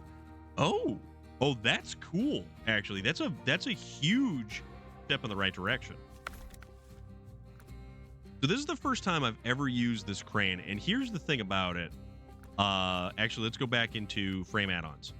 So, do you notice how there is no outriggers that are visible on this thing? All-wheel drive is toggleable. Okay. See the outriggers on this thing? See how they stick out? Yeah, we don't have any.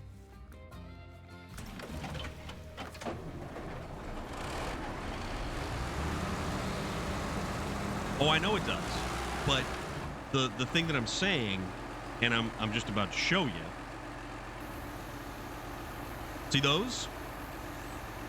See how it's far more supported in 4 corners? Yeah, I'm talking about stuff that the frame is going to hang itself up on, dude. That's what I'm talking about. Right? This is exclusive and new to this DLC. This is new for this DLC. Sergeant Tank, what is going on, dude? So, the fact that this no longer has like the outriggers sticking out to the side, it is available for certain other trucks, but the only thing is, it is a very, very, very heavy crane setup. It is ridiculously heavy. Like, even with the Mastodon going up this hill here, it actually lowered our power to weight ratio down to like a B minus, I think. We're gonna find out. I definitely want to test it out. I want to see just how good it's gonna do.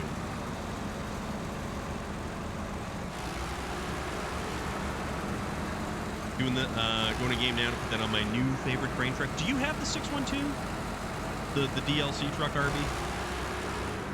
Zik 612?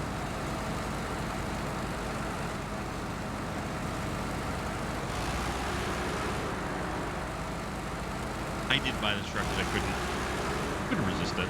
I wanted to see how it was going to do, but now we have to. You do have the mastodon. The mastodon. Oh man.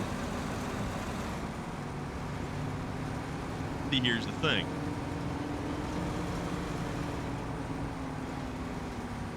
So we're low minus.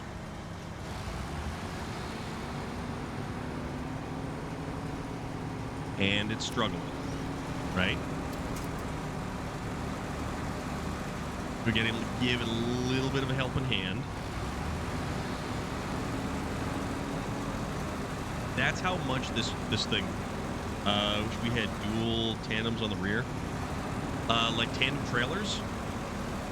That would be cool, actually, to be able to pull 2 trailers, or like a tow dolly that would allow us to hook up a second trailer.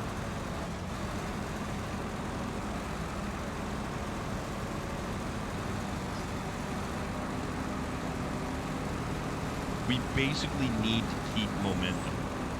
If we lose momentum, we're done. Oh, loaded. There's a mod for everything. There is so many mods available for this game. It is absurd.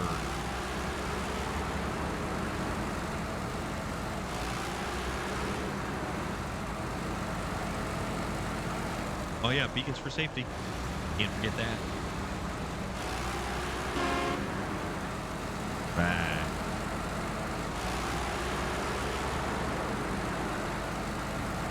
On the flatter surfaces, it does handle it a little bit better.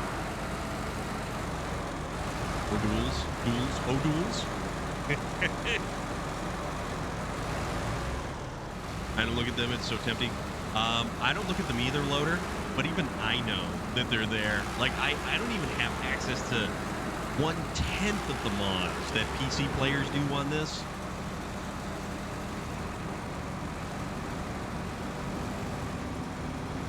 It's like Skyrim. I don't have access to like much of any mods for Skyrim. Same deal goes for Fallout 4. PlayStation gets kind of left out in the cold in that aspect.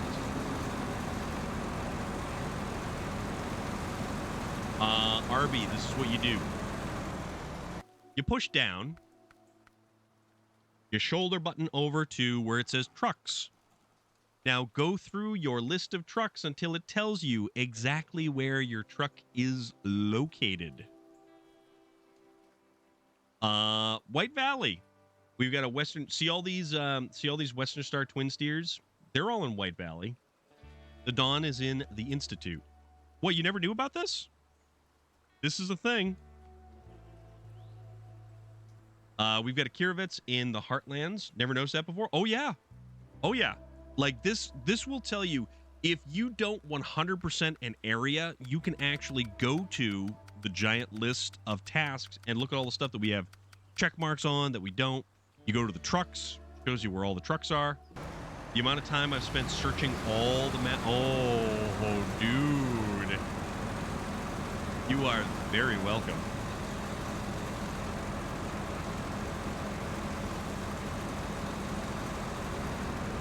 I would love to be in a truck like this, going over terrain like this. I mean, I think this would be absolutely amazing. You know, just to trundle along at a slow speed, but basically conquer the terrain.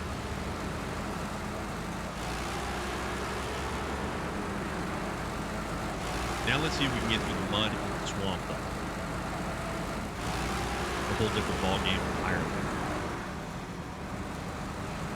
So we were running 6th gear right up until we hit the mud, and now we're back down to 1st.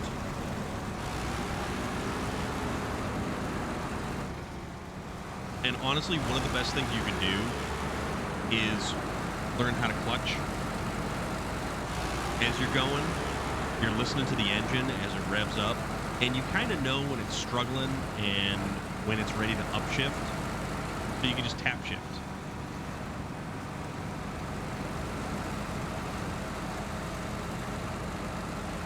Nice to have a box sitting in that turnaround. Echo Spark, what is going on? How are you this evening? You can't download any more mods on your PC. Does that mean I have too many? I mean, is it too many or just enough?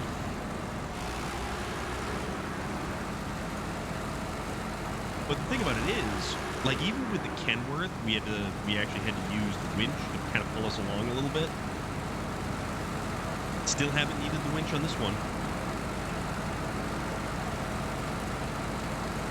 No, the game actually caps it though. The game has an artificial limit on the amount of mods that you can load.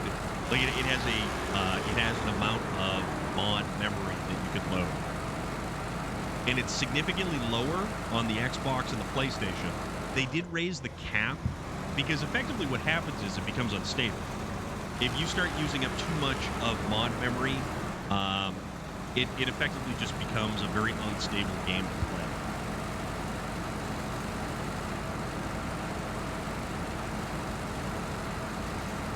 But there is a cap on the amount that you can install into this game. All right, so we're going to see just how effective this crane really is. Daddy floats gears all the time. All the time, every time. Well, actually, all it is just cap.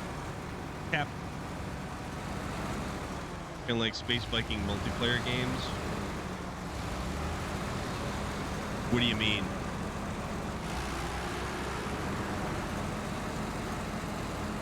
Like it has a oh, unstable. I gotcha. Man, that was rough last week. That was really rough. I've seen enough. You look exhausted. Both of my vehicles have a clutch in them. Boy, oh boy, do I wish my Jeep had automatic. TNV000. Thank you very much for the follow. Do greatly appreciate that. If you are having a delightful evening, I know I am because I'm driving big trucks. And I got a hat. And a bandana. I do have, oh crap. I do also have a bandana. Yeah, see, that's the only thing, though. Like, getting this thing to slide up and over rocks like that, even if they're just a small one, doesn't really do so good. Not so good.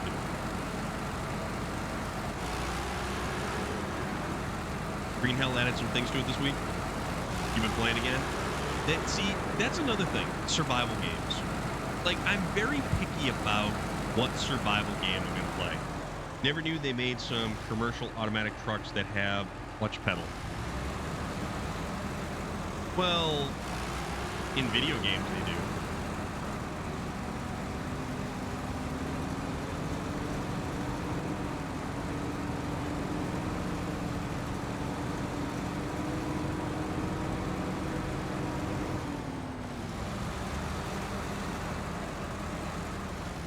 They got fancy stuff now.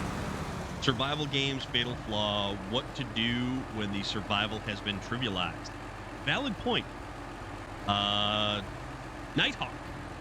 Nighthawk. That's cool. But yeah, it's entirely true. You will get to a point where you have trivialized the difficulty level of the content. And when it gets to that point, what do? You're just running around. I guess you can have that sense of, like absolute utter superiority.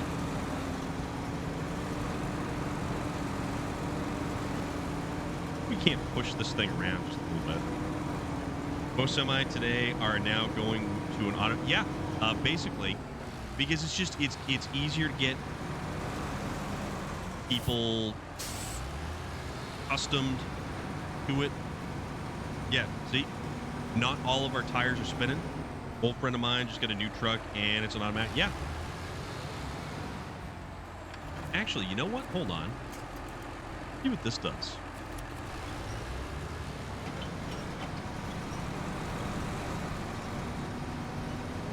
See if we can't force it this way.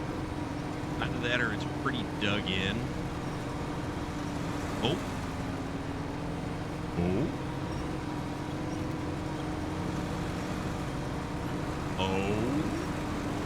Oh, hot tamale. Look at that. Look at that. Found winching a tree, pushing another vehicle is quite powerful. Yes, because what happens is it's something about the truck. If the truck is not properly secured to one location, even with a parking brake, even using the vehicle's own power to pull while you're winching, it's not the same as if you don't attach it to a tree and then just pull. Yeah, compared to using the stuck vehicle winch. Also, another handy tip. Check this out. So if you want to really help yourself out, don't attach the winch to the front of the vehicle. Attach the winch to the rear of the vehicle and winch to a location that is forward of that point. It will actually do a better job pushing you along than it will pulling you along, because you're actually working with the vehicle but not working against the vehicle. Oh, actually, while we're here, and only slightly stuck, so we will hop on over to crane mode, put the outriggers down, and let's put this little piece of cargo. Oh, this thing is slow. This is a very slow crane. How far out can we go with it? Oh, what are we doing?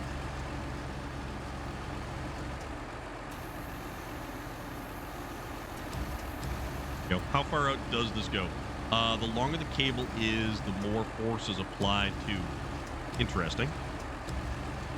All right, so this is a decently sized crane, but how far up does it go?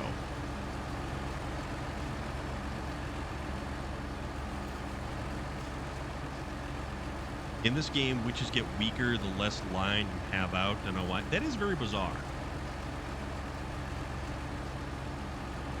All right, we are at maximum height with this. This is a very tall crane right here. This is a very, very tall crane. Now drop it. Boop. Oh man. It's not fast. I will absolutely agree that it is not fast at all.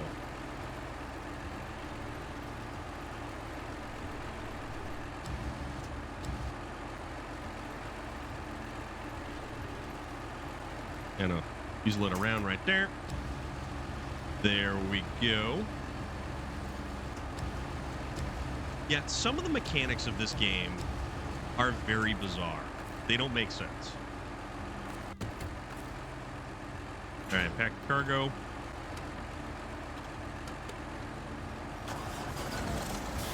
Turn our beacons back on because they are off. The cargo is packed. And there we go again. Just wish I could go around installing telephone poles everywhere. I wish we could actually take some of the downed trees and remove them. Concrete, pave the mud. It would be interesting if we could make long-term changes to the landscape. Like, say, a plow in the snow, or being able to use like a bulldozer to get a whole bunch of the different terrain features out of the way effectively.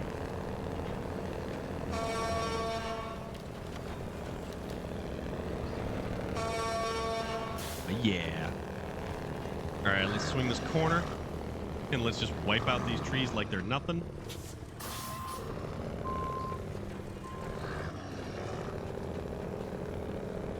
Yeah. Task accept. Oh yeah. Task, start tracking. Give me 40 acres and I'll turn this rig around. It's huge. This thing has one of the larger turning radiuses. This is true.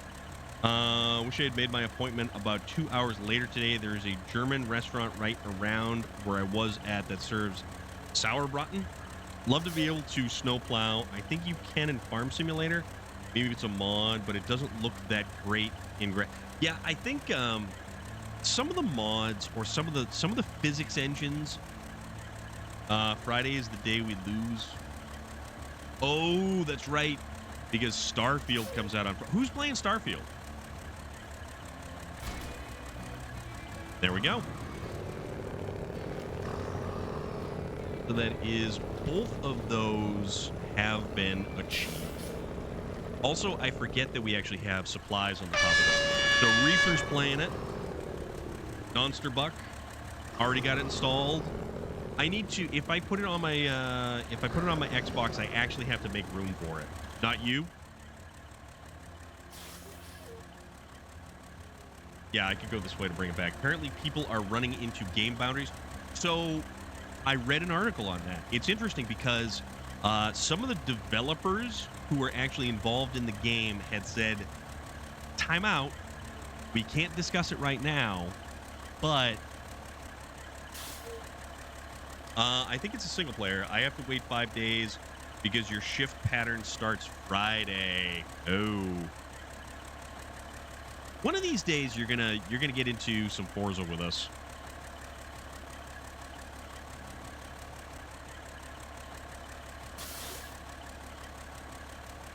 All right, let's go bring this trailer back. Let's see how difficult it's going to be transporting this trailer back. Because we repaired the bridge.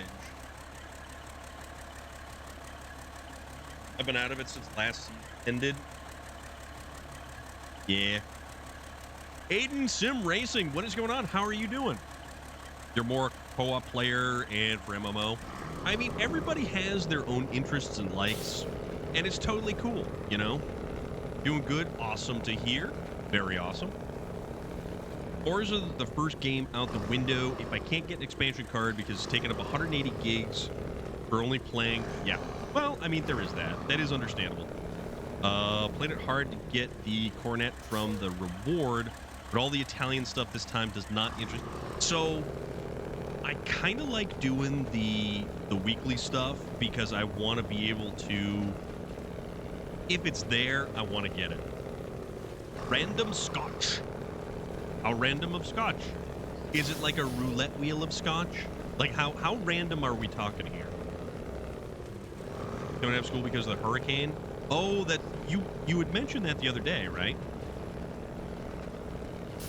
I certainly hope that everything is okay for you. Certainly hope it's all going to be okay. Vlad is not worried. He's just out there. I'm just a random person who is part Scottish. Ew. Scottish or Scotch-ish?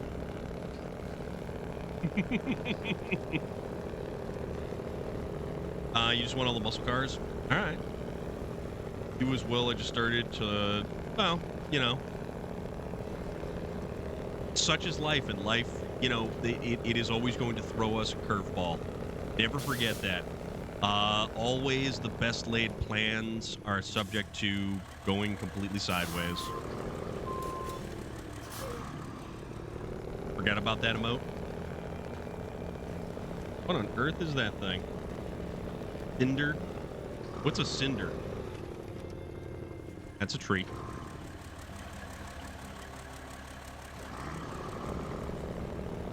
All right. All right. Okay. Gotcha. I had no idea. Like, I'll be perfectly honest. If someone is like a big streamer or has a large fan base, chances are I'm not familiar with like anything that they do. Okay. That's another thing I don't follow is Call of Duty streaming. I'll play Call of Duty. I will not pay attention to anybody who streams Call of Duty, and I'm sorry for that because it's just it's one of those things where it's like I just no.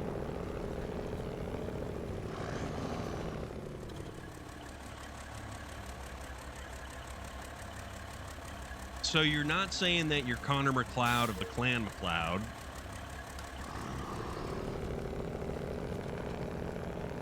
What's more toxic, the community player base or the COD? You know, see, that's the thing.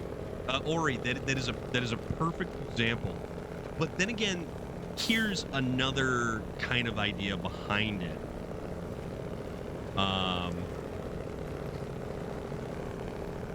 There are so many people playing Call of Duty that you have a larger sample size for the player base or the streamers.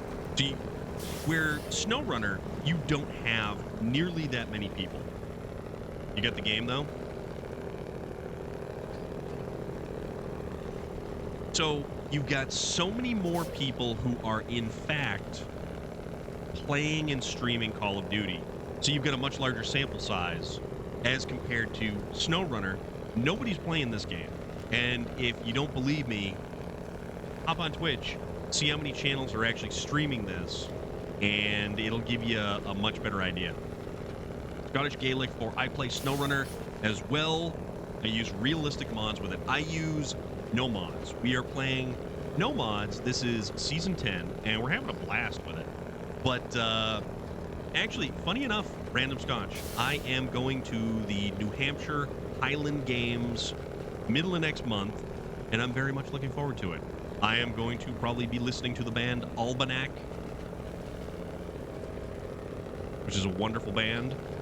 Fantastic music, pipe and drum.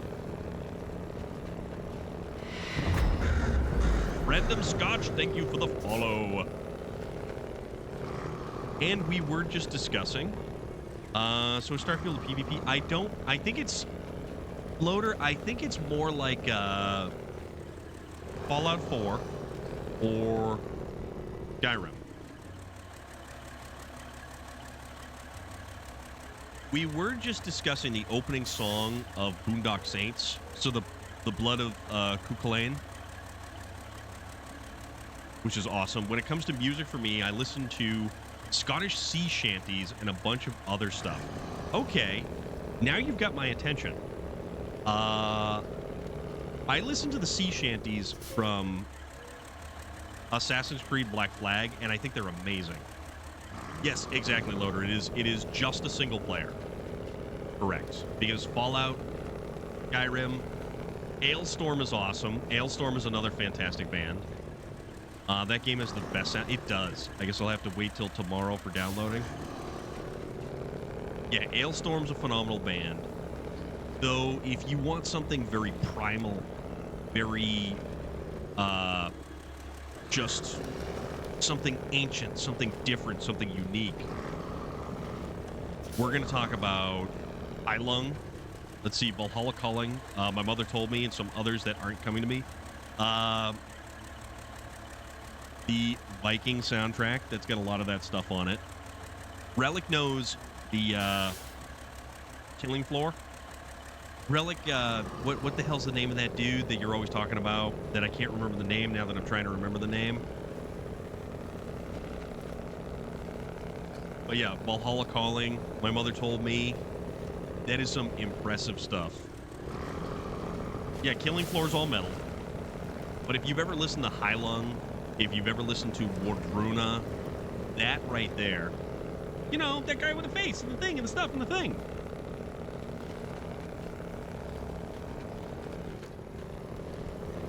So we're over here now.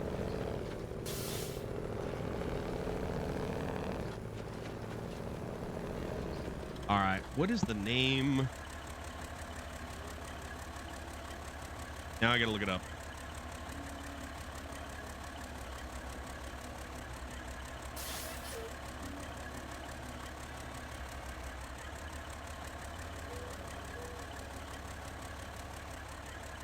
Peyton Parrish. Go listen to Peyton Parrish. I will say Payday has a great soundtrack. So does WWE 23. A lot of those WWE games, it has a good soundtrack because all of the wrestlers come out to their own music. WWE Cheese, though, yeah, it's player entrances. Exactly. That's what I'm saying. Peyton Parrish, if you've never listened to any of his catalog of music, you owe it to yourself to give him a listen, because holy moly, you want to talk about just a very surreal sound. Yes. Looks interesting, but I wish it was more like No Man's Sky. I mean, it's kind of like No Man's Sky, but No Man's Sky took a long time to get filled with anything, and there's not really much in the way of stuff to do, like quests, or like a quest system. I mean, there's stuff to do, yeah, but John Cena made the soundtrack. It's Post Malone, Ozzy, Metallica, Hardy, and a couple of others. I know there is, it's not that there isn't stuff to do, but it's not like if you loaded into Skyrim and you just started walking around and there was stuff to do.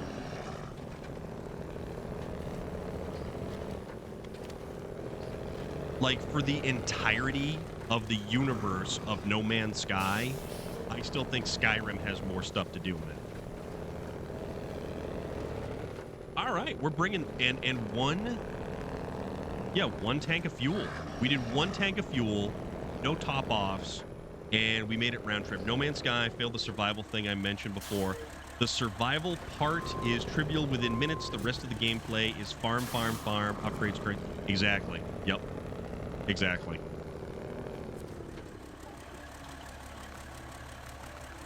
But yeah, I believe Skyrim has more to do in it than all of No Man's Sky. No Man's Sky doesn't have quests. No Man's Sky doesn't have a lot of objective. It's got stuff, yes, but it is nowhere near the level of stuff.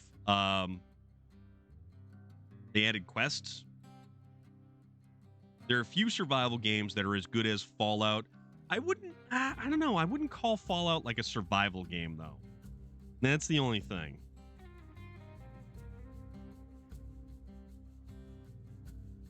Valheim's a survival game, yep.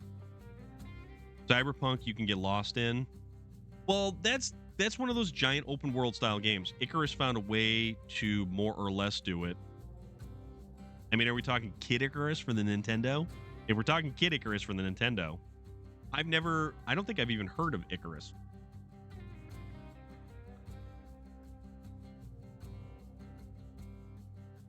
I like survival building type game, but they're so much better with a story mode or goals. Exactly. So like if you go into Valheim, you've got nothing. It doesn't give you anything. It just plops you in there and goes, here you go. Here's your giant sandbox. Cyberpunk 2.0 is literally going to change everything. The modern one by literally resetting every mission. It should kickstart its popularity. See, you say that, but you know what actually kickstarted its? Yeah, but Keanu was in it previously, and look where it is now.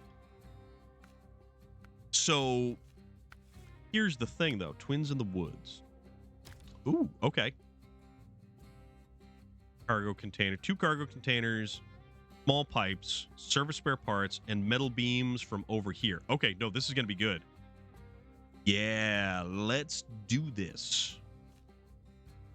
Because this will be cool. So, the only thing to kickstart Cyberpunk's popularity was a show on Netflix. That was the only way that it actually really got a kick in the butt. So, I want to get 2 metal beams. The metal beams are going to be the longest to kind of haul all the way over here to the corner. Let's do Twins in the Woods. This will be actually kind of cool. Edge, it was good. It was very good. I do not argue with that one bit. Let's see. What kind of truck do we want to do this now?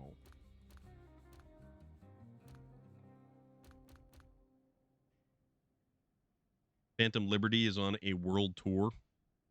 I don't know what Phantom Liberty is. That's the unfortunate thing.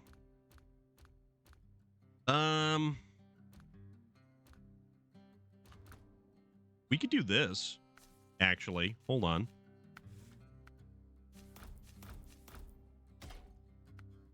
Flatbed. So we do the flatbed, and then we will get 2-slot trailer. Cyberpunk.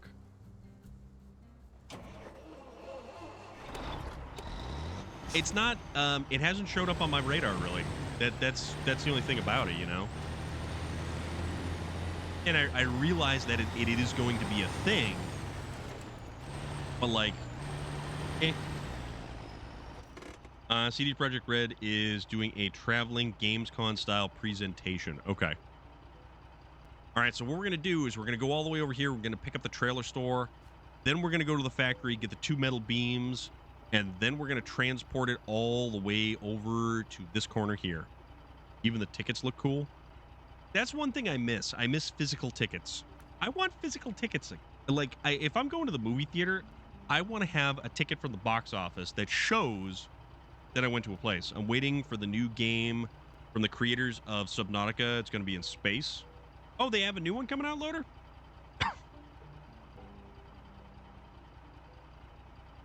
I mean, that'll be cool. That'll be really cool. Subnautica was actually a very, very well-received game. Go this way. And beacons for safety. I don't mind a building-style game. Like, Valheim actually wasn't bad. And I kind of enjoyed... But I got to a point where it was like, I don't know, what am I doing now? And I had to kill another boss that I knew I wasn't going to be able to do anything about.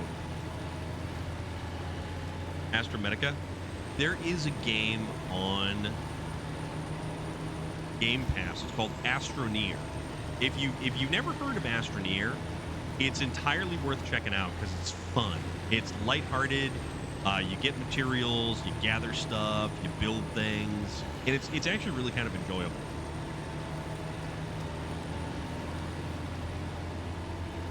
Posted on Discord. All right. Oh, you played it? Astroneer?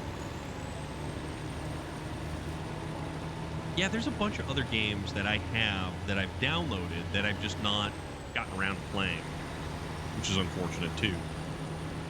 There's just not enough hours in the day, you know? Laugh when you mine the macaroni. Yeah, when you're you don't really mine the materials as much as you hoover the stuff up. Aiden Sim Racing, you are back. Ouch. That hurts. And I think, fortunately enough, no, it's all the way.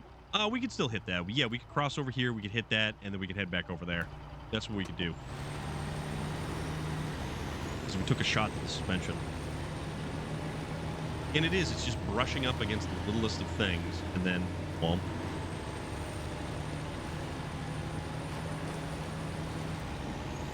We're going to go over there. We're going to get 2 metal beams. We're going to bring them back. And that's going to... Everything else is basically available right from that area for Twins in the Woods. Gaming pictures? All right, I'll check it out in a second.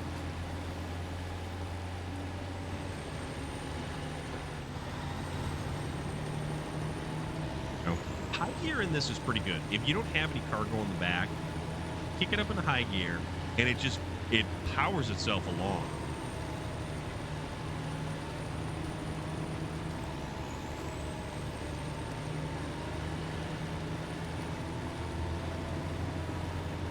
Oh, speaking of gaming stuff, I had taken a handful of screenshots from when the last multiplayer I had done with Space Viking. I put them together. I set it to music, and it's up on the YouTube channel, and it came out really good. If you want the link to that, I'll get the link to that in a little bit if you want. The thing I love about Icarus and Subnautica, you start with basically nothing and you have to learn everything. Yeah, that's a lot like that is a lot like Valheim. Valheim, you literally start basically naked, so that's about as nothing can get. You have to pick up some sticks on the ground to actually, start doing anything. There's enough missions, clues, goals to keep you going.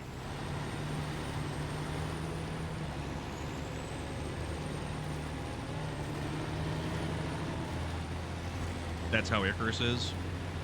What's the sell me on Icarus? What's the premise of Icarus? Because I don't even think I've heard of Icarus, to be honest. I mean, there's still a bunch of games that I haven't even heard of, or I've heard of them, I've not even seen them. That kind of thing.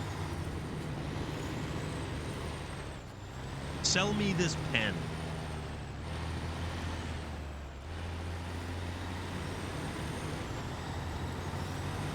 All right. I like this truck, though. This is a great truck. This is one of my favorites to get out of the Wolfpack. Or, honestly, it probably is my favorite from the Wolfpack.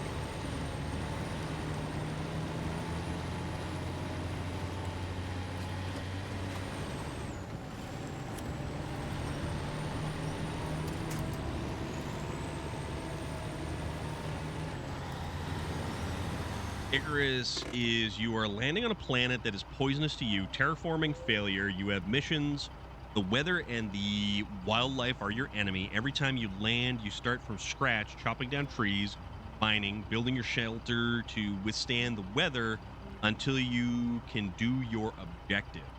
Oh, okay. All right. I'm picking up what you're putting down. That sounds pretty cool.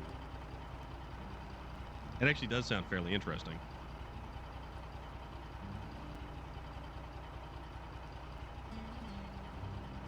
And is that on PC only, or is that Xbox?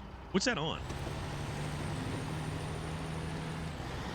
Gain experience, skill points, build points, and currency to buy starting equipment. All right, so there is a fundamental difference right there. Skill points. Usually, most survival games, you don't really end up with... The only thing that you get is the better stuff that you make allows you to survive better. It's mainly PC, very high intensity computer requirement. Gotcha. Gotcha. Yeah, like Valheim, you get buffs from there is no skill tree. You level up skills by using them, but they don't make a real big difference in the overall gameplay.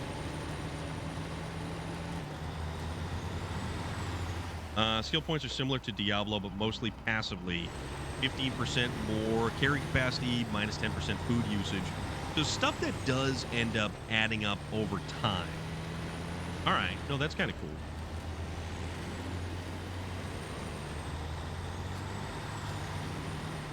I have to figure out what's up with my Valheim save. Doesn't have the gear that I had wrapped up the game with. Well, granted, I haven't played it in a while either, so anything's possible. This is also a fairly fuel-efficient truck, oddly enough. Okay, so this is where we want to go across the bridge, take a left, hit the repair station. The build points are used to unlock recipes, but you can eventually unlock everything. So sort of like No Man's Sky, where you use the binoculars to locate the chests to get the points to be able to buy the skill crafting recipes or the stuff to be able to build for your spaceships or your spacesuit.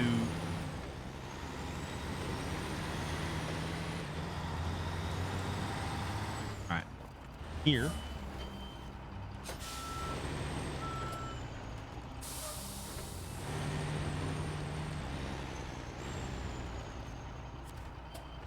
All right, truck is fully repaired. All right, so now we have to get the trailer, and then we'll boot right over here, grab that, boot all the way back, and then make the return trip.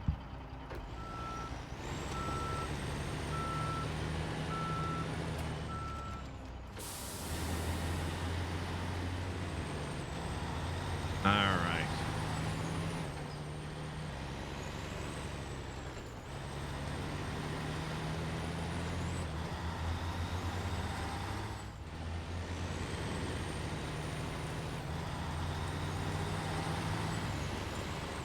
Or it's like certain other games where you level up and then you get a point to unlock something or put in a skill tree to be able to do a certain thing.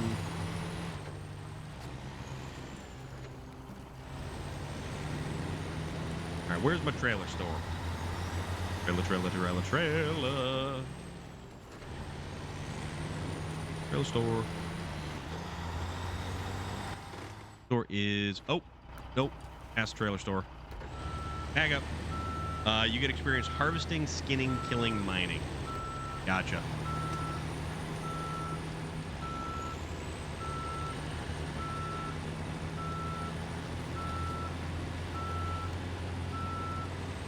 Oh, that's a little boat. Trailer. Bears and mammoths will wreck face. All right, let's go get ourselves a trailer. And then let's come back with 2 metal beams. Oh yeah, there's this big trailer. That's a thing we got to take care of.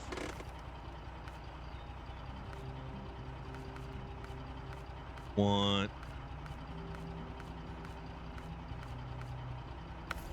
this little fella. Now we're all set, good to go. Let me check now. Hold on.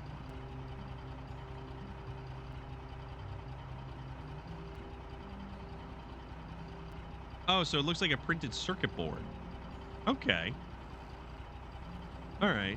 Yeah, that's actually kind of cool. You can burn down your house if you put your fire. If you put fire in your base or walk through fire, it will spread and you can burn down the forest. Ooh. Lightning can set the forest in your house. Oh my god.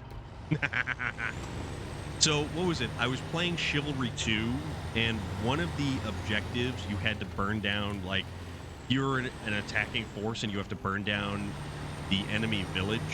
So you have to run up, you got to grab a torch, and then you got to throw the torch on the thatch roof of the village. Looks like a printed circuit board. That's what that looks like.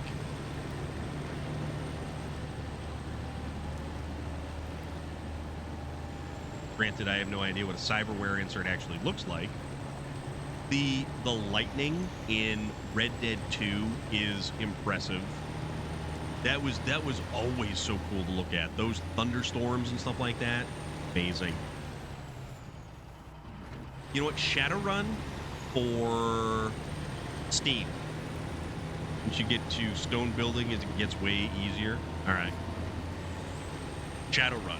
If you've ever played Shadowrun, the one that was kickstarted, I think, for Steam, it has an awesome soundtrack. It has one of the best soundtracks. That one was great. It's a chip you put in your head in game. Pen and paper is the one you like? Which version of the pen and paper one? The original one, which was so completely convoluted with rules, or like version 2.0? Nope, up and over. Although, we'll see how easy that is to go up and over with 2 metal beams. Started on 2. I love me some pen and paper dice games. Latest version was clearly a cash grab. If you do end up playing the Steam version, and I know Steam has it very cheap, it's totally worth playing. Totally worth playing, and it's a great game too.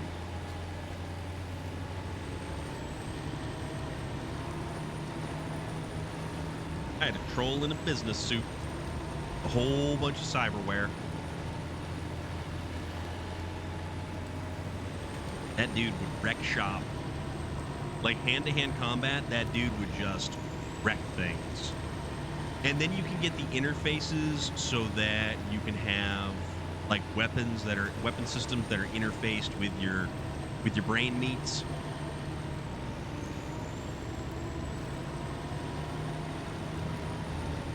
All right. Uh-oh. Hung up on a branch.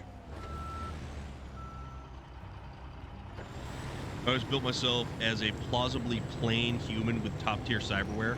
Cyberrun. Norman. Nope.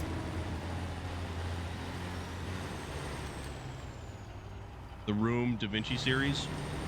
I have never played a single one of those. Like, puzzle games like that, not really my jam. Not really my jam. Mad Max, take care of yourself, dude. Have a great rest of your evening. Be good.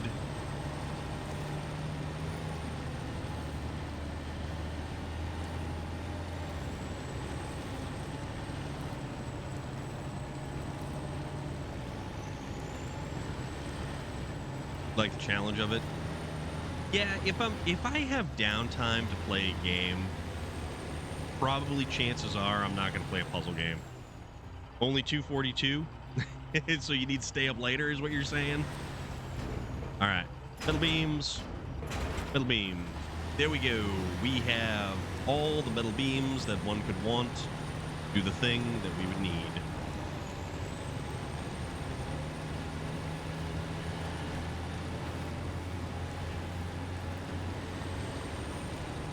And we're not going to take the detour.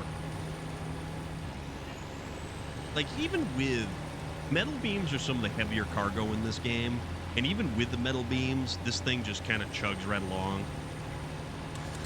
Oh, damn it. Damage to the differentials.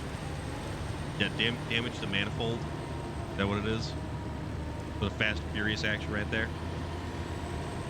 When the diamond plate section of your floorboard falls out because you're going too fast or something?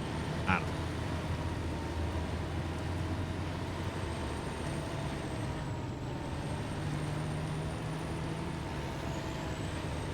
Danger to Yep. Danger to manifold. It's just flashing on your laptop. So you don't even address the issue, you just close the laptop.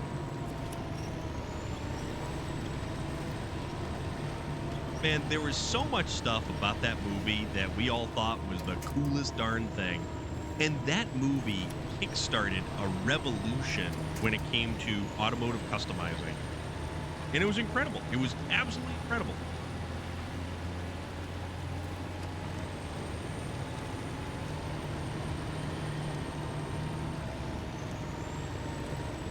Everybody under the sun wanted a car like that, and it took the value of those cars and they shot through the roof.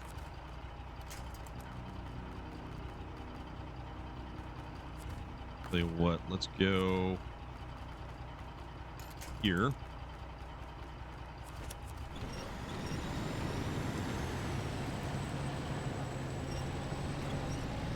Go. Yeah, what was that? That was like a mid 90s or a late 90s Mitsubishi Eclipse, or its counterpart, an Eagle Talon.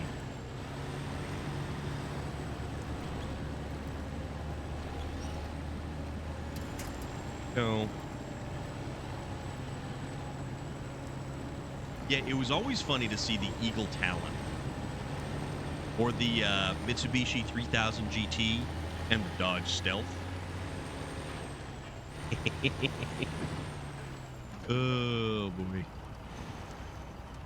Bone lacing, enhanced reflexes, maxed eye and ear mods, compressed air tank, secret compartments were my typical enhancements. Okay, so if you're familiar with Shadowrun, please tell me you are familiar with a pen and paper dice game made by Palladium called Rifts.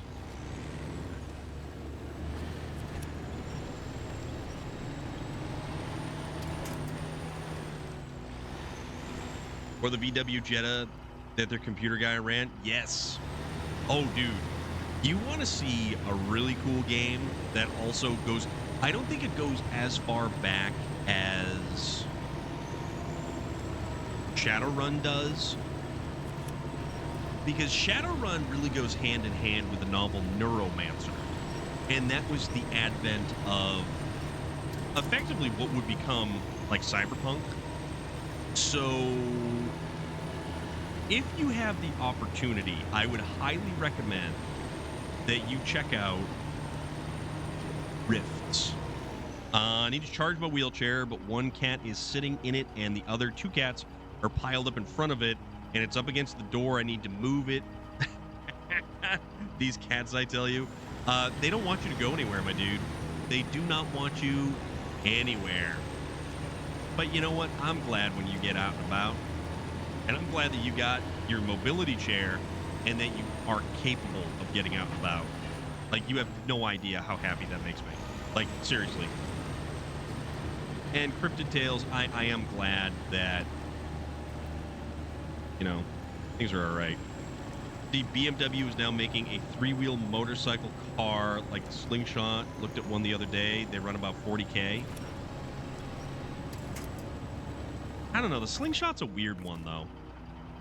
Slingshot is a very weird one.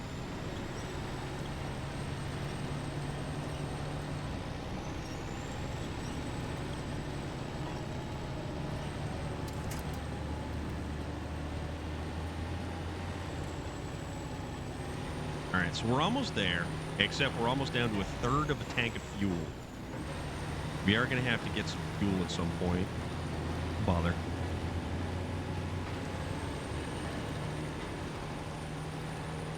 Could give me a Slingshot.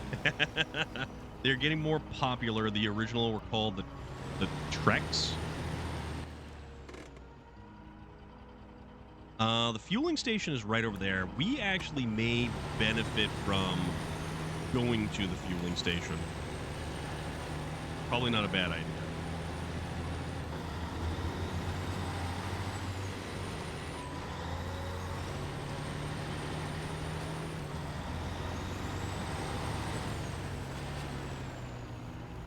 All right, so although if we're right here, because we got to go all the way over there for the fueling station.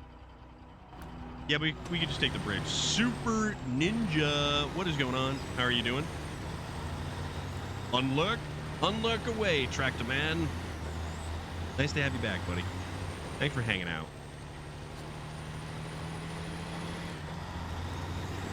E like Easy Rider. Dennis Hopper. Dennis Hopper and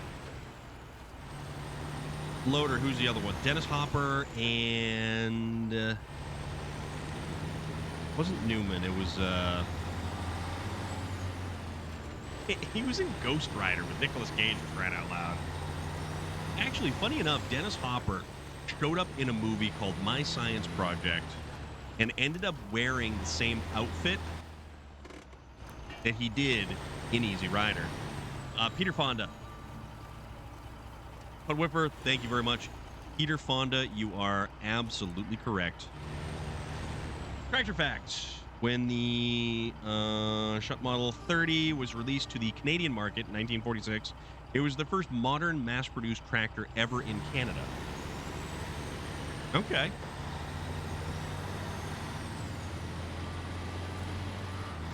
All right. Go over, get fuel, and then we will take the long, arduous trek back. Oh, crap. Well, actually, that wasn't too bad. That was minimal damage compared to the shot that we took from the Pebble earlier. But yeah, if you actually look up the movie My Science Project, love Peter Fonda's cameo at the end of Wild Hogs. I haven't seen that movie in so long. But honestly, Peter Fonda in Ghost Rider with Nicolas Cage, not that it was a very good movie, but also, did you happen to see that Nicolas Cage may actually show up in Deadpool 3? Which is actually kind of wacky. My Science Project was a phenomenally good movie. It was pure 80s sci-fi goofiness. Nothing like driving over a rock and SnowRunner and completely destroying. Yeah, you run over a pebble. A singular pebble will utterly destroy your vehicle. T-Rex in the gym. Yep. And when they run into those dudes from Vietnam and they grab their M16s with the M203 grenade launchers, that was cool.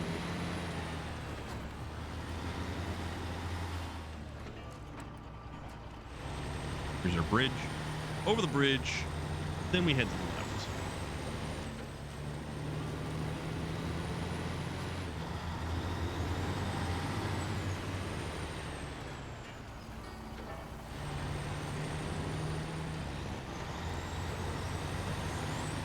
That was it. And the neat thing is, like those plasma globes that you can get at like Spencer Gifts or any of those goofy, stupid stores in the mall. Those plasma, that was like the main thing, the MacGuffin, if you will, from that movie.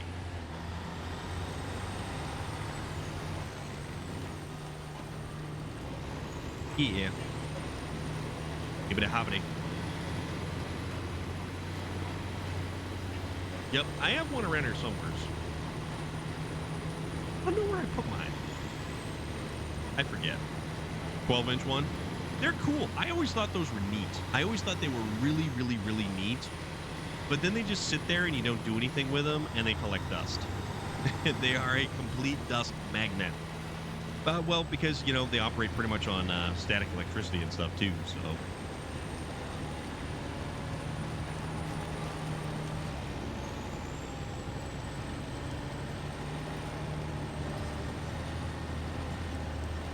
There we go.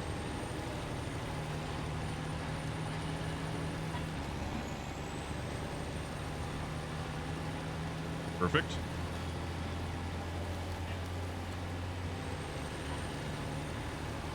You pretty much got the Eye of Sauron over there, is what you're saying? Ah, those things are so damn cool. All right, try to not lose our cargo here. Plasma balls rock. I have one for my stream when I start using a cam. Okay. That'd be cool. It'd be funny if it didn't get picked up and you were using like a green screen and you could green screen like anything you wanted into it.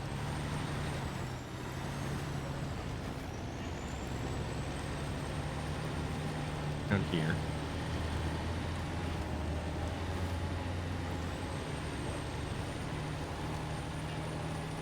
Looking for the lightning disc. Oh, I know what you're talking about. Once completely destroyed my truck, but I had to make this delivery and didn't want to reset, so I crawled along at like 5 miles an hour all over the road for a mile in game to make the delivery. Yeah, sometimes you gotta. I have destroyed the suspension in some of the trucks, and it basically puts the truck body on the axles, and you have no suspension whatsoever anymore. So you're driving along, and you're just sliding over everything because the truck no longer has any suspension height. Small Tesla coil. Gotcha. Those would be cool. You can make a Tesla coil using a burner igniter, but I wouldn't recommend it.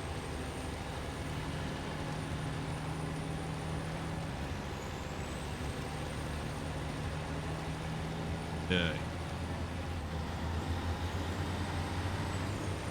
Pick up the pace here, knocking up the gears. So we don't go too fast.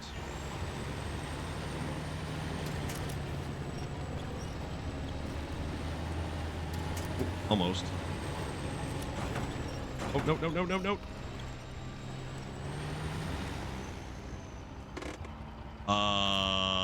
Wow. If I hit the lottery, I will have a pair in the backyard to make music with. So the trailer was the first that actually broke loose the cargo.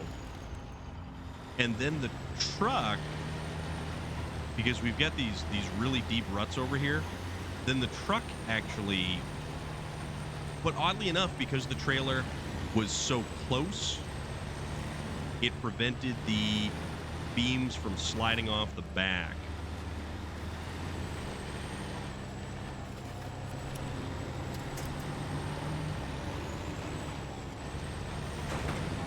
Damn, see? And that, my friends, is why we use sideboard trailers.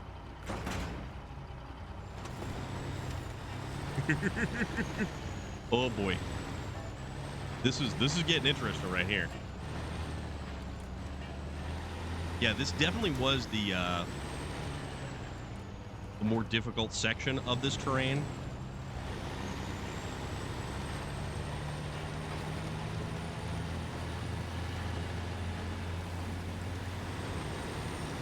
But it's also because we've got these two huge ruts right there. Have you ever had the electronic music, make the Tesla coils at different voltage? I've heard of a theremin, but I've not seen a Tesla coil make music.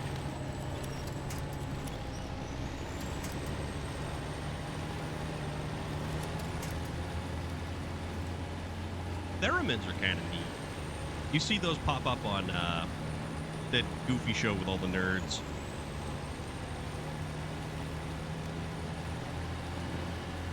Go. Nice.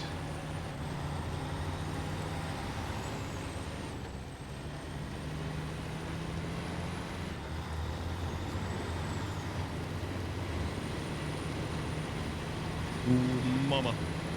Ooh, mama. Slow down a little bit through there. That would have been awful if we just bounced it all right on out.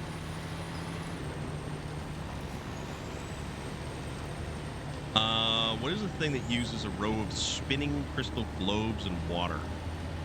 It's not exactly a spinning crystal globe. It's if you have like a dish and you wet the outer circle. Usually you use vinegar because of its evaporation qualities. But you slowly, and it's the harmonics from the bowl that actually create the noise, and it's got a name and I can't remember. Yeah, but because there's a bunch of them. So what it is a central shaft, and they're all different size bowls. So they all have different, and they're all on their side. So as they spin, they go through the liquid. So you actually will put your finger right on the edge. And you don't press too hard, but the thing's got to rotate, and so it makes this like really eerie, hollow kind of noise. It's pretty wild, all things considered. I can't remember the name of it though.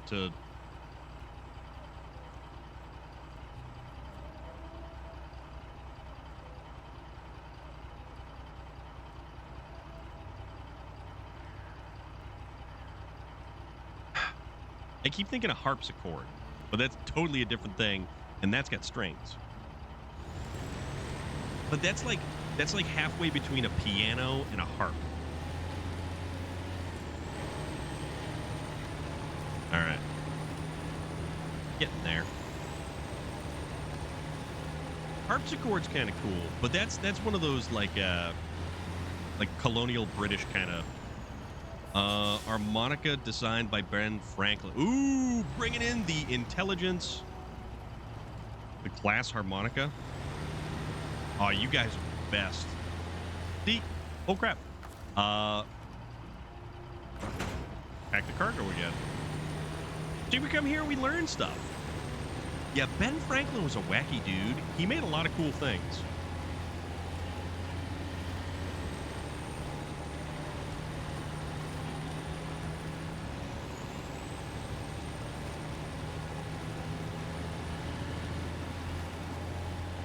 Okay.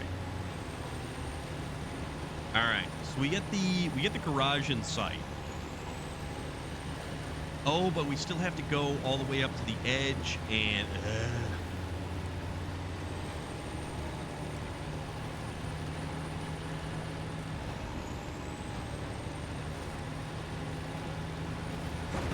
no. This trailer keeps bouncing around. And I'm starting to think I should have taken something with a low saddle and a semi-trailer and a sideboard, because it would have been far more controllable than the whole back end of this thing bouncing around like crazy. Love weird musical instruments like that thing with different size metal rods on an echo chamber. Theremin, man. You want a theremin. That's what you want.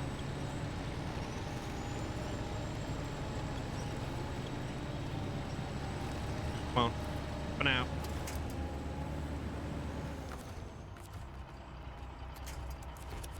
And that thing that I was saying about pushing from behind. There we go. All right, come on.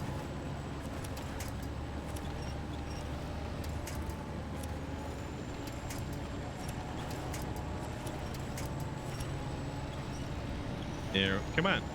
Where's our traction? Where is our traction? Not like the thing for your back, but like actual traction on pavement. Owned an Omnicord once. I played by breaking beams of light. All right.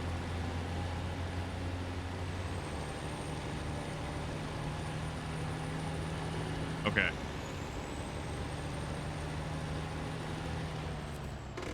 And see, if I were smarter, I would have had a larger trailer. I would have had more vehicles. But no, let's just go for the furthest thing away, and let's yeah. So we have to get this all the way up here.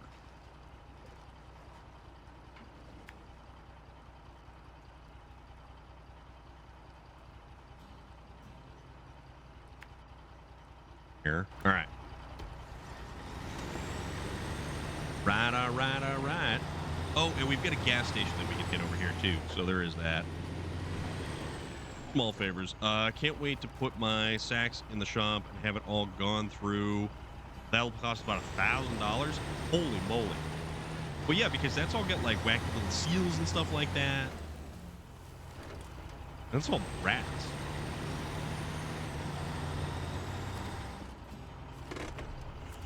All right, there we go. Little splash and dash. Off and running.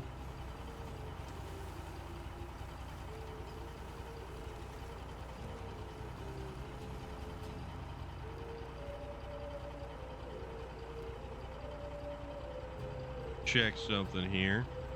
You mentioned that a while ago, though.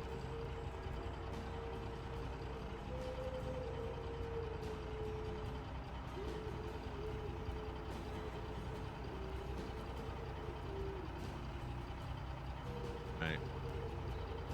Okay.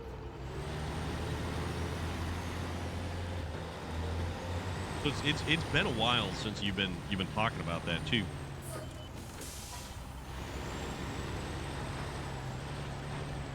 100 years old almost, so I have to take it to a specialist. Oh, it's cork. That's what it is. Cork. Okay.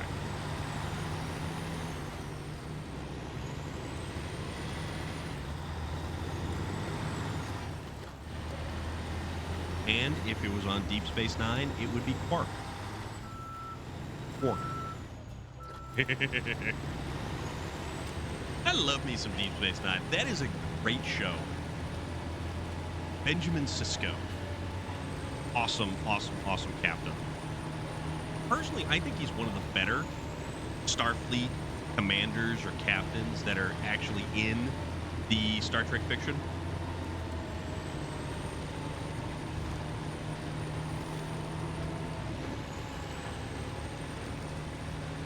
But then again, that's my opinion.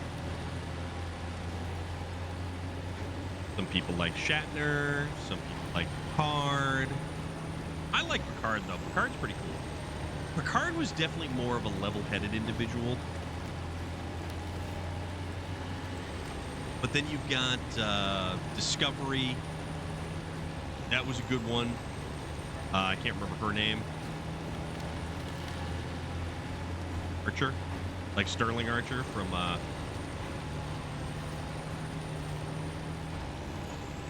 Which one was Archer?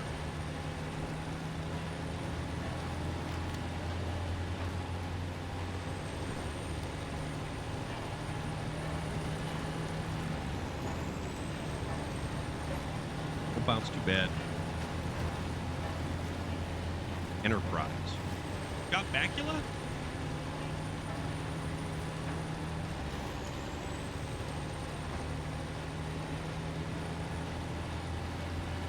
Scott Bakula is a great actor. I personally think he's wonderful. Quantum Leap, come on. Yeah, Scott Bakula. Yep. Quantum Leap was a fantastic show. They redid Quantum Leap, actually.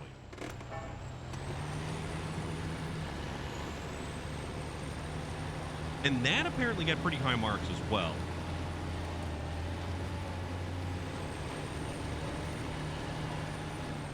Sliders was a good one. He wasn't in Sliders, though. That was Rhys Davies and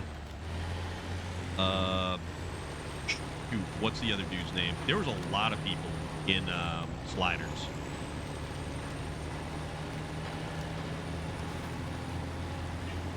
The kid from Stand By Me. Jason. And wasn't he in Dude, Where's My Car? I think he was also in Dude, Where's My Car.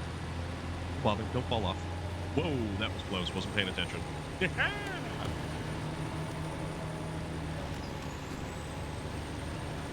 Sliders was so good. John Rhys Davies is wonderful. I liked John Rhys Davies when he showed up in the newest Indiana Jones. There's a lot of people who are going to say they don't like the new Indiana Jones. You don't have to listen to that level of negativity because honestly, it was a great movie and it had so much nostalgia wrapped up in it. It was phenomenal. Haven't seen it yet? Worth it, dude. So worth it. I don't know what channel. It's probably going to come out on the Disney Channel, right? Because, yeah, every other Indiana Jones is currently available on the Disney Channel.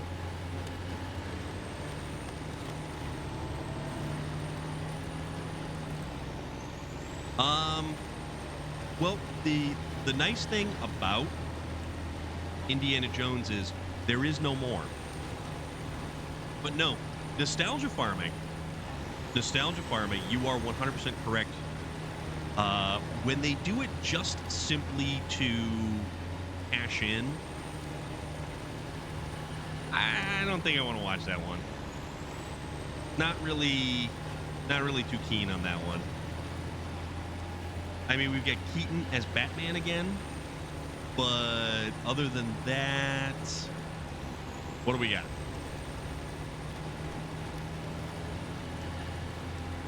That would be cool.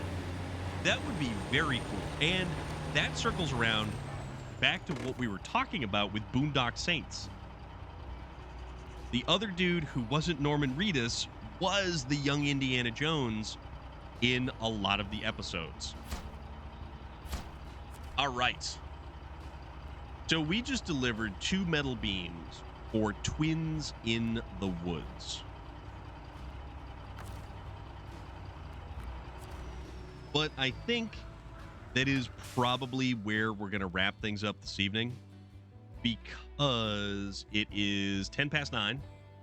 We've been live for approximately 3 hours. And you know who is out there?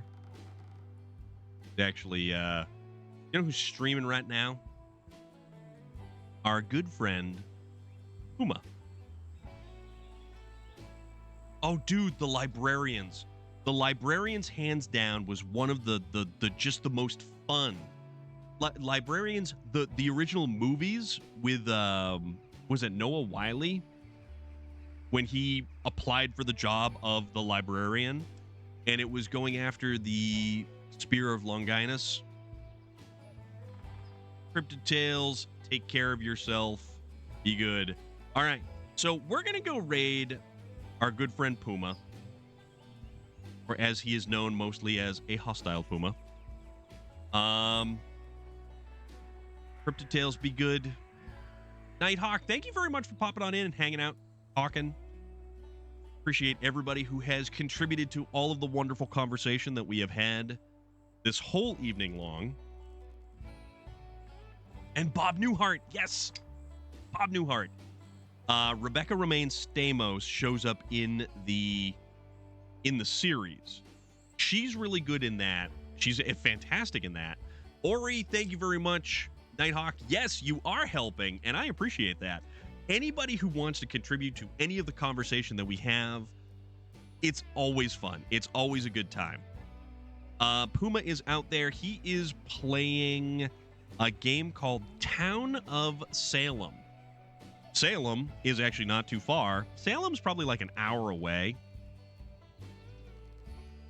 You want a neat place to go and visit, just don't go during Halloween. Fantastic in New Worlds. Oh, I had no idea she was in that. I haven't been keeping up with too much Star Trek, unfortunately. But tomorrow is Wednesday. Tomorrow is our day off, so I can do things like laundry and chores and errands and things like that. We will be back on Thursday. We will be doing multiplayer SnowRunner on Thursday if the stars do align. And we've got Space Viking 42. So we'll see what happens. Have a wonderful rest of your evening. Thank you, everybody who came on in, who hung out, chatted, who added, who contributed, and to those who kick back in the background, put your feet up, and just watch the shenanigans and tomfoolery. I appreciate you. Thank you very much. Arby, you're a legend, my friend. Thank you for being here. Take care of yourself. Be good, folks, and I will see you on Thursday. Yeehaw!